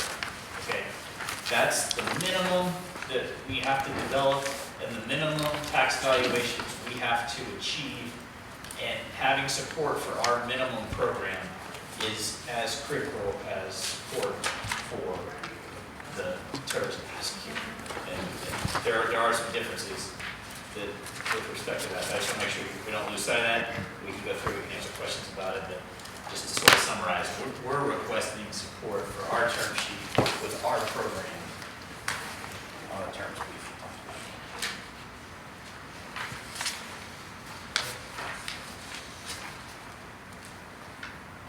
So kind of swap us through the high level on the term sheet here with a couple bullet points. Yeah, and we've hit all of this, but it's a very, what I would call, traditional TIRZ structure, right? Which is the city puts no money up front. The only source of the reimbursement is the incremental taxes that we generate from this project. And if those are generated within the timelines that we require in our minimum commitments, then we become eligible to receive them over time. What we've projected to you is it takes about 17 years to get to that amount. The TIRZ itself is around for another 28 years, plus or minus till 2052. We get, if we were to get our full 15.9 million, and that's the way it worked out, we'd be fully reimbursed in around 16 or 17 years. The remainder of the TIRZ, then all of those taxes go to the city. That's, what was that? It's going to be the 49 minus the... Yeah, 49 minus 16, so call it 36 million. And then, of course, you continue receiving the taxes even if the TIRZ were to expire. But we didn't model that. So that's the spreadsheet. And Elizabeth, that was, to answer your question earlier, when we had that $49 million up there, Wig 9 said that, that value is less that was gross. because it's being absorbed. But that's the difference between we're asking for 15.9, let's call it, $16 million and $49 million. So the difference between that, $33 million goes back to the city. And these are all minimums. I mean, if the appraisal district decides we're worth $340 million, then there'll be more income. And the payment will happen quicker now, right? But that's what you're. And the reason, again, just kind of final point, I'm trying to plant seeds. the reason for the ask and why we're asking for, to consider our request in our term sheet is that's what's needed to help us finance to move the project forward. Any questions? Yeah. There's only one question. I did notice that the 15.9 million had the public dry utilities, a portion of part of that. Is there any change or? That's kind of the whole conversation we're having. Yeah. I think that's eligible. We're not interested in fighting over it. Okay. We have other buckets that we could replace it with if we hit the 15.9 million, and we agree that we must mutually agree that what goes into the 15.9 is eligible for reimbursement. Yeah. I don't know if this is, I just don't know if this has been the first time this has come up in the city of Pflugerville. I will tell you on other projects, it is a TIRZ eligible cost. We have been successful with that. Have you been successful in a city where the city doesn't control the gas or electric? Because we don't own gas or I think the electric. distinction is when it goes in the road. Yeah. If we're just talking about the private gas line into our building, when it's part of the infrastructure within a public road, my experience has been the cities. But you've had a TIRZ reimbursement to a city, you've had TIRZ reimbursement to a city. We technically, it was called, this municipality was a TIF. But they did. It's the exact same thing. But They didn't own the electric. That is correct. They didn't own it, but really the factor is Tommy hit on it. It's a public service line. It's a line, when the utilities come through before they hit the station and then it goes into the site. We're not requesting any of the services into our site. They're the services that would travel along Colorado Sand. They would continue to the north, and they would allow connectivity throughout that. I would make clear because I don't want to waste anybody's time. That's just an academic, just because I'm curious. I would never recommend anything that the city's attorney didn't think was, so I mean, whatever he thinks is what. If he says no, but I'm no. So just clarification, But it's interesting. These utilities are controlled by the Public Utility Commission. What we are talking about is really the duct bank and manholes that go in before the pavement, before the sidewalks go in. So later on, after the fact, we're talking about this brand new nice street trees, the whole 9 yards. The one thing that we don't want to happen is you come back after the fact and you go cut all that stuff up because you need to get this service in. Why? Because the person to our north has not developed. We know the person to our north hasn't developed. You also have development that hopefully will happen to the south, obviously our development as well. This carries public transmission of electric, so Encore, telecommunications, so data, and then also, what we're talking about for gas, by the way, we're not actually putting in the gas pipe, we are putting in just the conduit sleeve that that gas company comes back and runs their pipe through. We do not own, and what we're not, I just want to be clear, we're not putting in the actual wire, the actual, It's a pathway. So it's like aid to construction we are putting for. in a pathway for these utility providers to come. Forward thinking. Which would otherwise be in an easement if the right-of-way hadn't been accommodated for an urban design through the development. So and I think that's a little bit of the difference in some of the nuances, is that PUEs are typically where you see your dry utilities, but because of the urban environment that's created here, those were shifted into the right-of-way, which adds to that nuance. So I'll give you an example of this. We were talking about Colorado Sand Drive. Basically what the city did is they said, this curb, anything inside this curb, we're going to handle. Anything outside the curb, we're going to come back at a later date and fix. That's where the developer stepped up and said, we're going to finish that outside edge. It's in the city's project, they do have duct banks. The duct banks that are within those curb lines, are included in their project because it is, to us, again, a public line. The one thing that they did pick up, because they thought it was going to be outside of that curb line, was those or this duct bank that we're talking about. Because now the city wants that complete street, either us or them has to go build that. My understanding is they just don't want to build it. May I have your attention, please? Build it. The So it's falling on us to get it done. And that's why closing. that's one of Check out the items. that will If this close in becomes 5 the item minutes. that Please complete the final transaction. There will be no checkout after closing. we're not, Thank you and have a it good doesn't evening. matter to us. I mean, we think it's a public utility line. I don't think it is. Well, just as a board, what we have in front of us is we have a detailed list that has that line item on there, and we have the city telling us that that's not eligible. So that's, I mean, that's Here's just, how. nothing else matters beyond If that you're from my inclined to perspective. approve our request with the stipulation that the dry utilities be removed from our Exhibit A and replaced with TIRZ eligible expenses that the city attorney agrees are eligible, that's And then the other, my other concern though, or my other thought about this is the schedule, is that you've got these phases, and the first 2 phases, in my view, I'm concerned with the reimbursement policy that the city council passed, and do they qualify?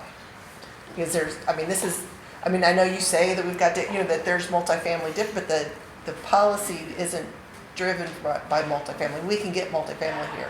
You can also put warehouses up, but that's also not in alignment with what the city council's Vision. vision is. Now, I will tell you that whatever we do, they can do whatever they can say, y'all are crazy, we're gonna do this.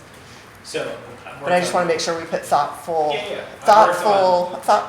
debate into do these phases also qualify under the spirit of the reimbursement policy. What I think you're struggling with is at what point do we become eligible to start receiving payments? Yeah. You want to make sure that we don't become eligible when we haven't done everything that we want. Well, or that is- substantially, I mean, because it is front-loaded with things that we don't. Right, and that's Don't want, but. that's a very specific provision that's usually heavily negotiated in the agreement, and we anticipate discussion about it. Okay, cool. First. Perfect. Right, yeah. But just, Just leave it. yeah, just a couple of things there on that one. And you do see in staff's report, this project, we did work with the city on this project and how we phased it out, what we put into it, all of that. As they put in their report, this project is submitted before in the guidelines that they recently put in place. We did meet with several of the members of the city's leadership, and you were asking about, even with their new guidelines. So these new guidelines that we're talking about actually came in post this project when we came through. January was also April, the whole 9 months that just recently passed. We have been told, we did an entire analysis. It was asked of us, how are you meeting these new guidelines? I think we went through out of the, Emily, help me out, there's probably 30, 40 of the items. I want to say we hit 90%. The feedback that we received from the city's leadership. Well, then, Emily, do you agree with that assessment? I mean, I didn't count them. Okay. But I just want, yeah, I mean, we did ask for that analysis, and something that we did here during that process was, and from not just Trademark and team, is that, like, parking garage is one of them, right? That's not feasible for every project, and so we get that. So there are, what I would say, elements, but I think that, and what is reflected in staff recommendation could be greater. The commercial square footage. So in their term sheet, for example, to your question, like phase 2 and 3, phase 2 is 6,200 square feet commercial, or 2,500 square feet of commercial. Does that meet all, and some mixed use? So technically, is that a mixed use development? Yes. However, does that really what was desired? and is that where the percentages came from that you recommended? Right. Okay. To kind of to push that greater density and mix of uses along the corridor. Okay. In Emily's point about, I mean, she said it right there where she said 75,000 square feet of commercial on our lot 2. We had 6,277. This goes back to, what is the best use for the land? How quantify it, quality over quantity. 75,000 square feet, we understand the spirit of it. We want good commercial retail.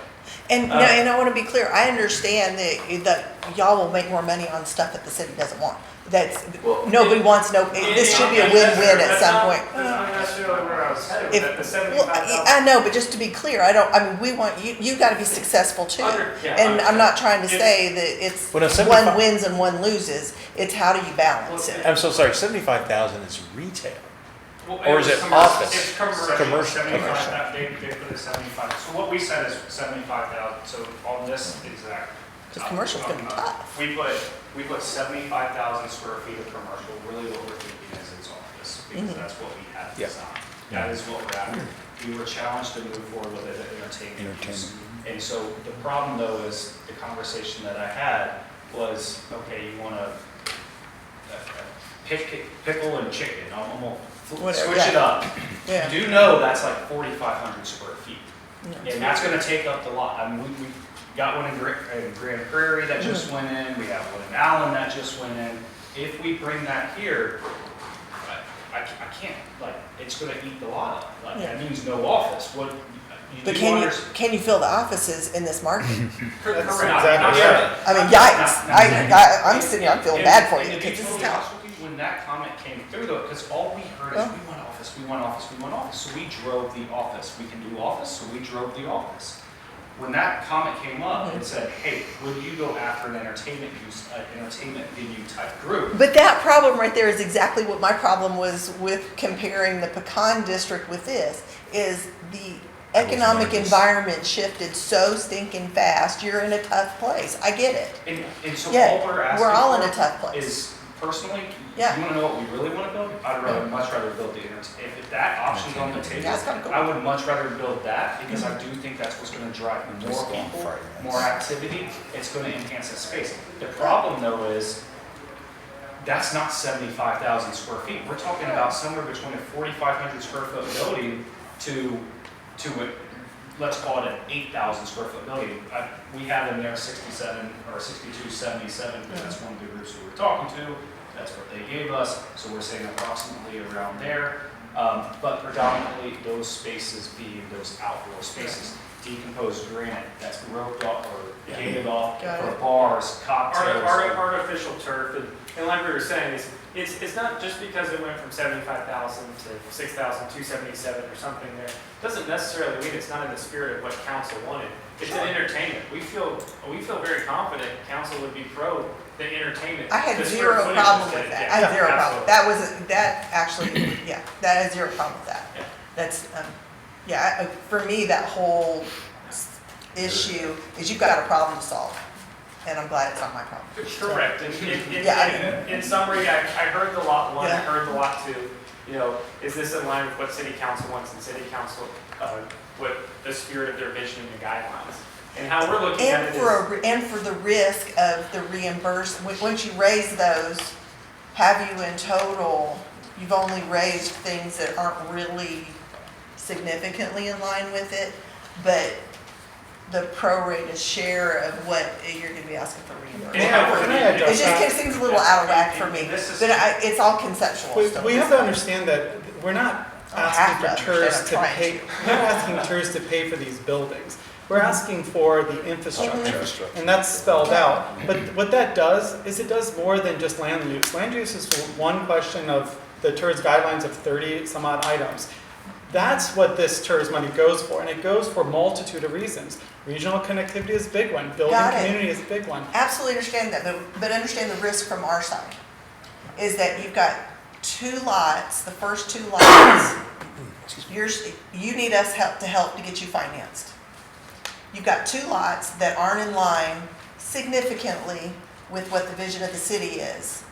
But we've got the investment we will have a big investment in that if the reimbursement. So those two lots, I do want to come back to this. I know that Emily wants to make the argument that the PUD says we are not commercial, but we hire 50 some odd people. We pay them $3.2 million a year. That's commercial.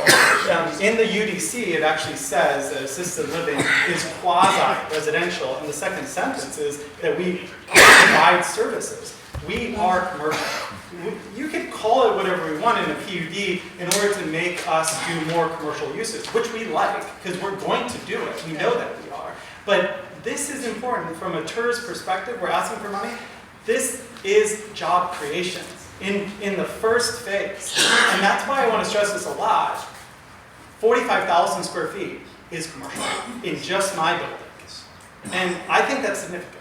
I think $3.2 million in wages paid just on my site is significant for our TIRZ business. And that's being built day one.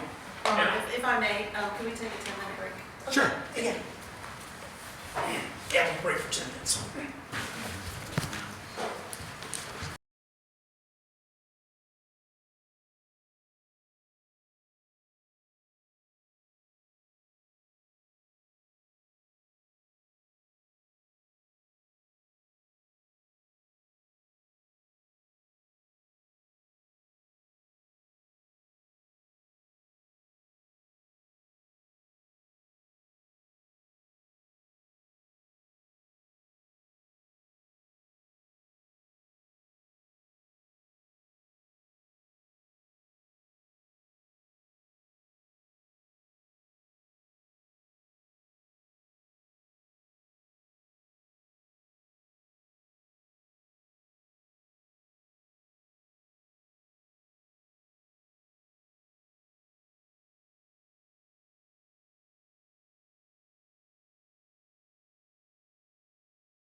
on item 3C.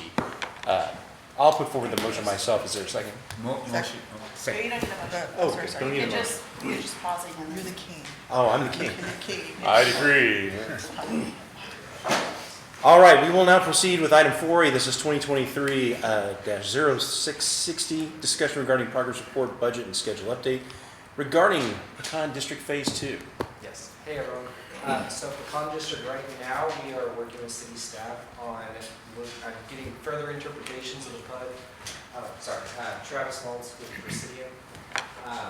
We are currently working with city staff to work through updates to our current PUD and to our payment plan. So we're just working with the city right now, trying to get answers back from them. So no huge updates on development right now, but we're just trying to work with the city. And so they'll be back in October, to your next quarterly meeting, in hopes to see some advancement through those conversations to provide Yes, we're working further with the planning department, and then we are trying to get a lot of big talks with the parks department as well, because we're trying to work through just how parkland is dedicated with the city.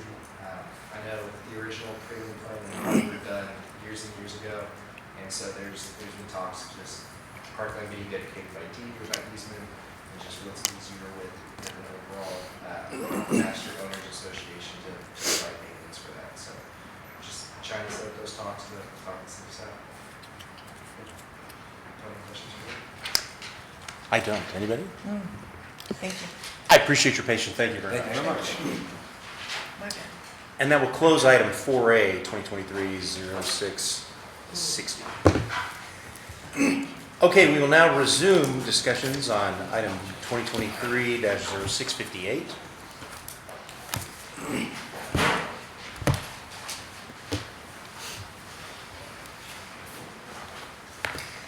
And in doing so, I just want to preface our comments by, I think the exchange from at the last hour has been really very fruitful. I think it's important for us to delve into these details and surface these issues, because as we can discuss them now and come to a consensus, it's going to put, I think, the project and the city in a much better position when we actually get to the point when city council is making a decision. And then city council's empowered with the most accurate information, and they have the best arrangement of options to select from. So I appreciate everybody's participation, and I think the conversation's been very productive. Thank you. Sure. So is it appropriate for us to add from our discussions at this point? We have a kind of thought to share with you to see if we can help push this to. Yeah, if you'd like to. Okay. If you'd like to proceed, please go ahead. So, and tell me if I'm adequately characterizing your struggle, which is that you don't want to be in a position where all that really is developed is the residential, and then we receive a TIRZ award and the vision for real placement, which includes the entertainment or the office and additional development doesn't happen. Is that? The risk is there based on the based on the and phasing. I want to be sure that I'm understanding you correctly before I offer a potential solution to your concern. So our phase 2 is really what you want to be sure happens, which is this entertainment or office.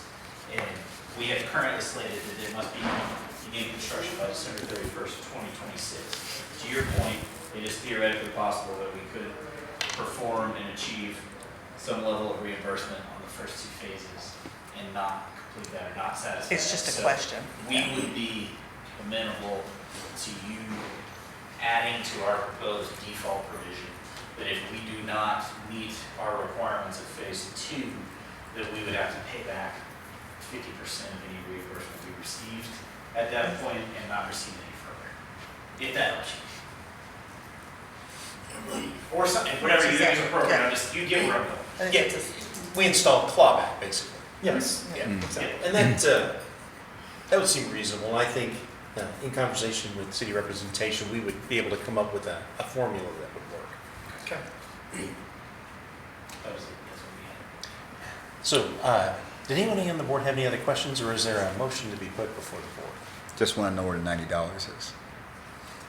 The $90, we are with our term sheet, so we are sticking to the $90. Okay, so I do want to bring that up. If you guys, Oh, no. if you don't mind, go back. So when we did all of our pro forma and all the fancy stuff, if you look here, 1595 or 795, Yeah. and if we go forward, It's our actual formal request. and then if we actually go forward, No.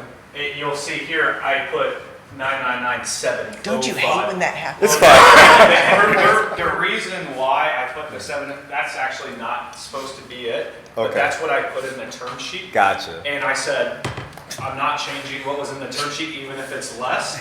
And so we are. And I'm we're sorry. talking 90 He's gotta bucks. hate it. But if you want to know, that's what it is. So Okay, no worries. It's I- 90 bucks. It was more of a jab. I'm good. Yeah, no, that's good. I will make a motion to accept the city's recommendation and approve with their language. I don't have it in front of me, sorry. In the city recommendation, you're talking about the one that's at. That they've that they had put in the packet. Emily, do you want to read, do you want to? I can walk through it, Summarize it's it. 4 pages. Yeah, it's 4 pages. It's long. So I Yeah, will walk just through it. It's the long. cliff We can notes, please. stipulate that we know what you mean by that. Yeah. If it's like- Yeah, You can go ahead and tell them we're not going to do it. Yeah, well. Well, I mean, if we get, if we're gonna talk about replacing the other dry utilities with that, then that's gonna, I wanna expand to get back on that 25 million. There's some of that you got, I understand you got a credit for, so the difference of what you paid isn't the 25 minus the 16. You got some credit, so it's, You mind? right, so I just wanted to know one number, like what. There was a lot on that. Yeah. Talking about we're getting a Parkland credit. The way Parkland works in the city of Pflugerville is you can do a pay in lieu fee. It's $1 for every square foot. We're Okay. talking about 2 acres, so we're talking about roughly $90,000. If it's one of your requirements that you put in here that says the developer can't Parkland requirements. My question is still simple, really simple. Don't overcomplicate it. At $25 million in costs, you're asking for 16. Out of that, how much is the developer responsible for? That's all my It's question. 9 million. 9 million is what the developer's paying. Okay, is that in that net of credits? Correct. Okay. Well, and that will happen, and Okay. if the actuals are less, then it will be less, Right. proportional. And that's what the city understands too? I just want to make sure we're all on the same I page. think a lot of it has to do with semantics. If you go back to that table, it's going to be the one that, it's 25 actually going to million. be, it's going to be their table The that $25 shows the million. 25 million at the very bottom.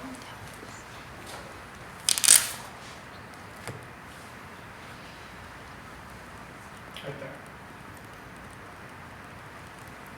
Thank you, Tristan.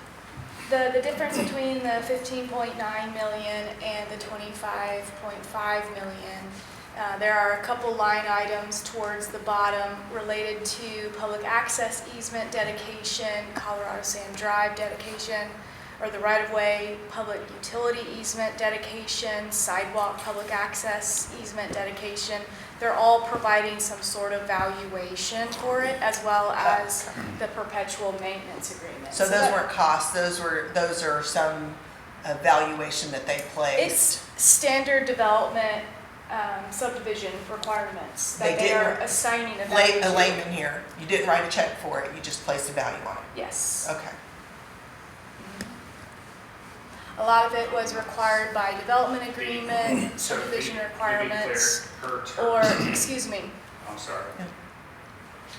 a lot of them was required by subdivision requirements, development agreement, and the perpetual maintenance agreement that's associated with the PUD requirement. Okay. Because the street trees would ultimately be on private property, if not in the public right of way where they're providing them. But that's that's still hard cost though. Okay. All right, so Emily, you wanna? And just so you know, that perpetual maintenance agreement, we're not talking about just trees. It has to deal with the pond. That deals with the pond, the maintenance, the operations of the well that we're talking about, all those things. My question is Over super, 30. my question is super simple. It's not trying to justify cost or anything. It's, you want the city to pay 16, how much did you write checks for? Well, that's what Yeah. we will write checks Okay, for. yeah, that's what I'm Yeah, asking. yeah, absolutely. Chill. It's just, So, and just in summary, it's provided in the staff report that, just, there's a list of general terms, from, related to the soft costs, which we walked through, definition of commercial space, public infrastructure reimbursement, 75% of available TIRZ increment that's generated, over the term to the total. Then there's 13 of those into the performance-based terms, which we walked through for each of the lots, assigning the potential square footage, the ad valorem values and date requirements for each of those, and then some next steps. I would also say that we received their term sheet last week, and I think I also just want to also note that this is a two-part process, so there's also opportunity during the development agreement. There are some in here, some miscellaneous provisions that can also be considered and discussed, which didn't get covered tonight, through the development agreement process. And so we'll be working with them on those pieces as well. For tonight and where we are in the process, our recommendation includes these 13 general terms, and then the performance-based terms as we provided in our And as presentation. the actual agreement will happen, and then it'll come back here. Correct. And we'll get corrections Correct. and what you've negotiated. Similar to what we've kind of been going through numbers. Recently it was kind of like the numbers-based discussion.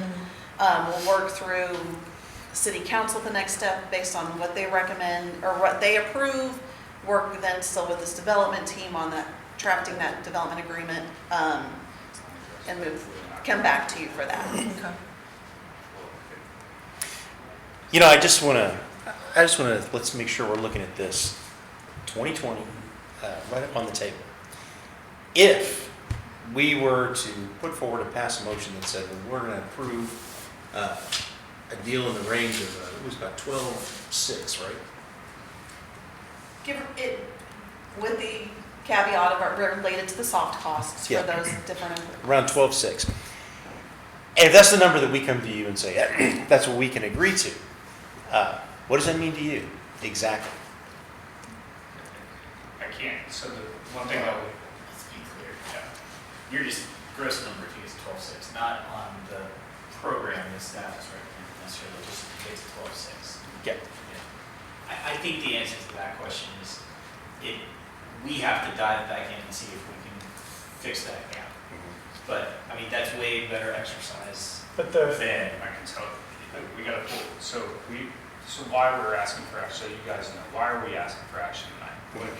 What is the reason for tonight? We are trying to make, with the city, to be able to pull construction loan on this public infrastructure work, be able to move forward with the city on their capital improvements project they're moving forward here in the next couple of months. So if we were to receive this, and you can see there's some pretty tight timelines, we have to immediately come back into the development agreement middle of August. So there's some pretty quick turnarounds here. Why are we having to do all that? It's because we're having to pull a construction loan and post physical, and so bond this public infrastructure work to be able to move forward. You're asking me, what does it take for us to be able to pull a construction loan from a lender right now? It's the $15.9 million. We didn't just make that number up. We actually found out, came back, and that's the number that we're asking for. But we didn't just make a number up.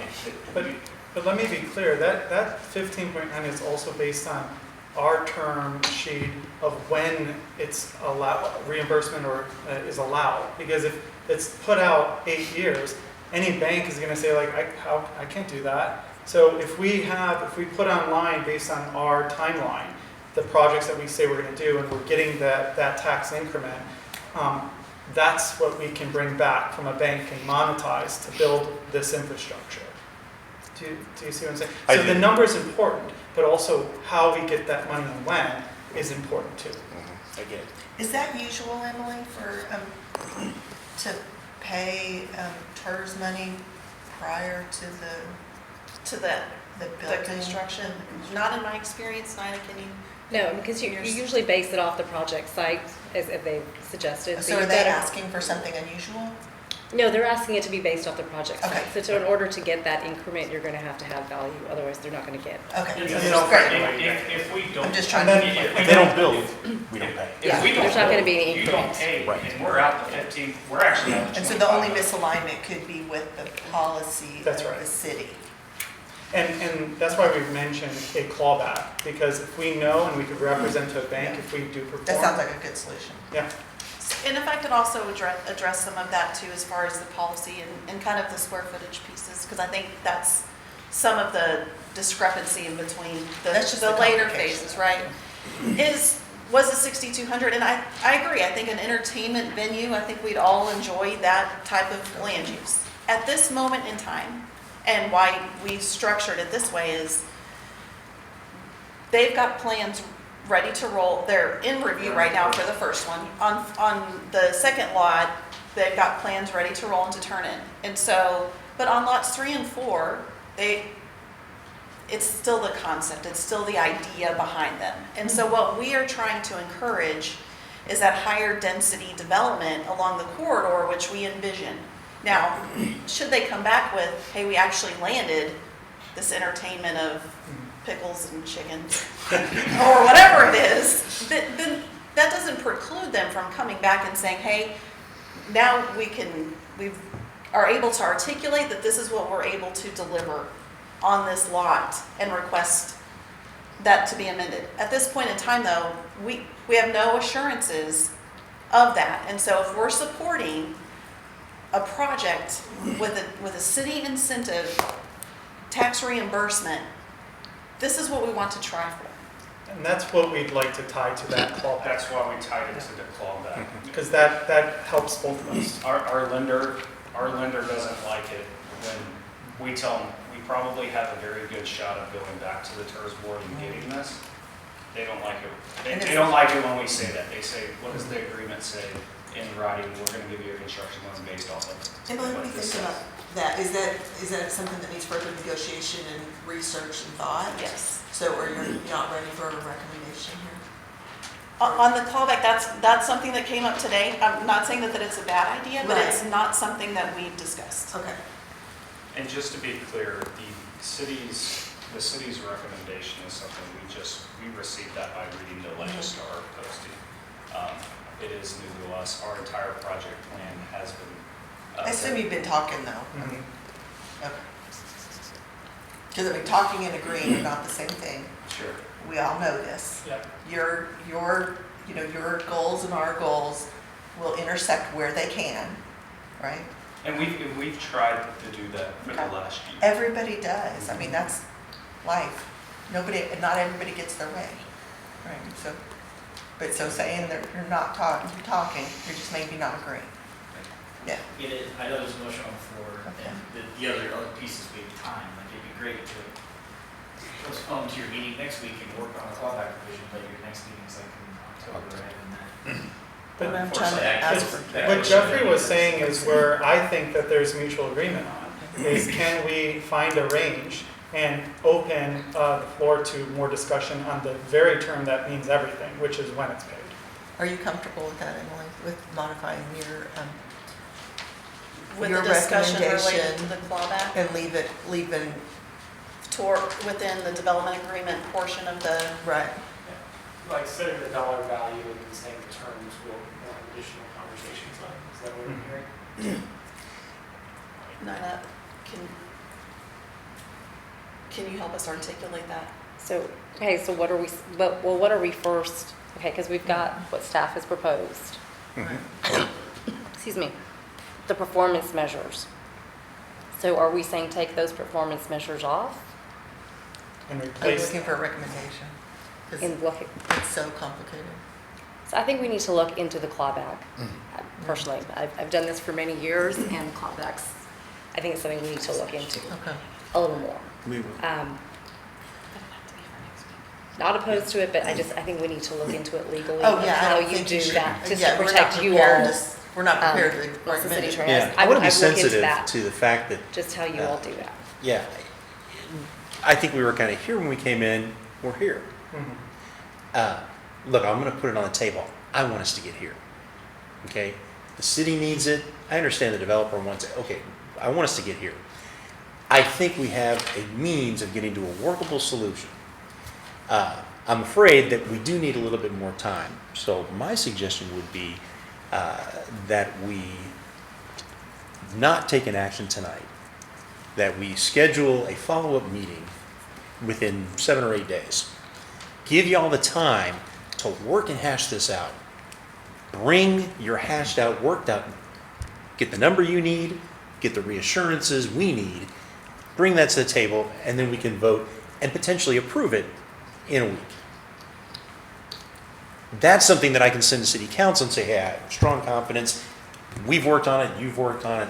We're in a spot where this is something we can move forward with. We demonstrate, we call it a special session to bring it together. I think it puts something that city council can look at and say, okay, I got some credence on this. And yeah, look, it does kind of check the boxes. And we can move this thing forward. That's very smart. Because I think it's in everyone's best interest. We get the value on the ground. So with that being said, I'll open for comments before I make, I guess, my own motion. Yeah, I mean, I think that's I just, agree. yeah, I agree with that. It's just, I just want to make sure that everything is, because like I said, this is kind of complicated. Yeah. So making sure we have time, and the clawback sounds like it's going to be the solution. I just want to make sure that everyone has, possible. Everybody has enough time to actually look at it. And, But it also gives us some more time, I think, to even find out, is there even another alternative Yeah. that could meet the need for both the city as well as the developer? So with that, and I'm just thinking mechanically the best way to do this, I'm tempted to say that I'm just going to go ahead and close the discussion and take no action, but that we will call a special meeting within a 7 or 8 days. That works for me. How do we mechanically do that? I think, and I'm thinking out loud, so Yeah. we might need to massage it a little bit, Yeah. but recommending postponement of the item and establishing a special called meeting. Yep. I'm not saying, and I know where y'all are on your time frame, so I'm just thinking out loud, is to allow within the next 2 weeks, and I say that because I've got to ensure that you all are, your volunteers, I need to make sure that you all can be in attendance, that we have the room space and also meet the public notice requirements for the meeting. We will work very hard to get that done, and also give our team time and your team time to discuss what that clawback provision looks like, where we could make And how do potential you adjustments. guarantee it? And how do you guarantee it? That seems like the hard part. So I think my suggestion, if you're looking for one, is a postponement to a special called meeting to occur within the next 2 weeks. And we do have a motion on the table, so if that's Can I something, rescind it? you can withdraw it, or you can make a substitute motion to postpone. I'm going to, you suggest, all right, I accept your withdrawal, thank you. Okay, with that being said, I'll put a motion for the floor that we will postpone the decision on this action item pending the outcome of what will be a special called meeting to occur as soon as conceivably possible, absolutely no later than 2 weeks from today, that being August the 2nd. But I will make note for the record that I think having this meeting by the 28th of next week is something we should really be trying for. That will give approximately 6 to 7 working days for both development and city to work together to address the issues that we've discussed here in some detail. I won't mention them in this motion. But with the intent that we bring a collaborative solution to that called meeting, one that we can then take action on for this action item, which we will resume discussion in the next week. And we will Sorry, try that's a very complex motion. And you need a second after you get your second. And Okay. Mr. Thompson, I just want to make sure that this is all within the auspices of notice, that we're meeting notice requirements for. 3 working days is a 72 hours.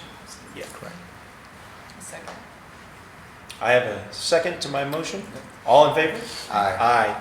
Aye. The motion carries. Can I just Please. make a note? Please do. Please do. In your packets, if you're able to achieve a next week agenda, the agenda has to be posted by Friday, which is in 2 days. Okay. I do not perceive the ability to have all of this worked out by Friday. So if we could have the flexibility to provide you that solution during the meeting. Agreed. Absolutely. Thank you. No problem at all. Thank you. Excellent, thank you. And we will close item 2023-0658, subject to resumption in the next call meeting upon schedule. Thank you very much, Joel. Thank you. Thanks for your time. Okay. And we have one more item. Finally, a discussion only of 4B. This is 2023-0670. Discussion regarding downtown east next steps. Thank you, Board. I just wanted to provide you a quick update related to downtown east and kind of where we've been since I believe the last update I provided to you was in January. So downtown east is a portion that was included in the TIRZ expansion. Trista, can you go to the next slide, please? And so we've been actively working through this schedule, which we've provided before, and we are working very diligently daily on the project design and permitting components of the project. Working towards a public design workshop anticipated this fall, hopefully in September, working on some of those, similar to our conversation just a moment ago about kind of nailing down location and date. And so that's where we are on the schedule. Next slide, please. Since then, we've entered into an exclusive negotiating agreement with Griffin, Swinnerton, and Catellus as part of our public-private partnership. I think what we talked about in January was kind of that developer role and the P3 benefits of providing speed. It's that risk sharing, cost sharing, and maintenance. We believe we've selected a great partner.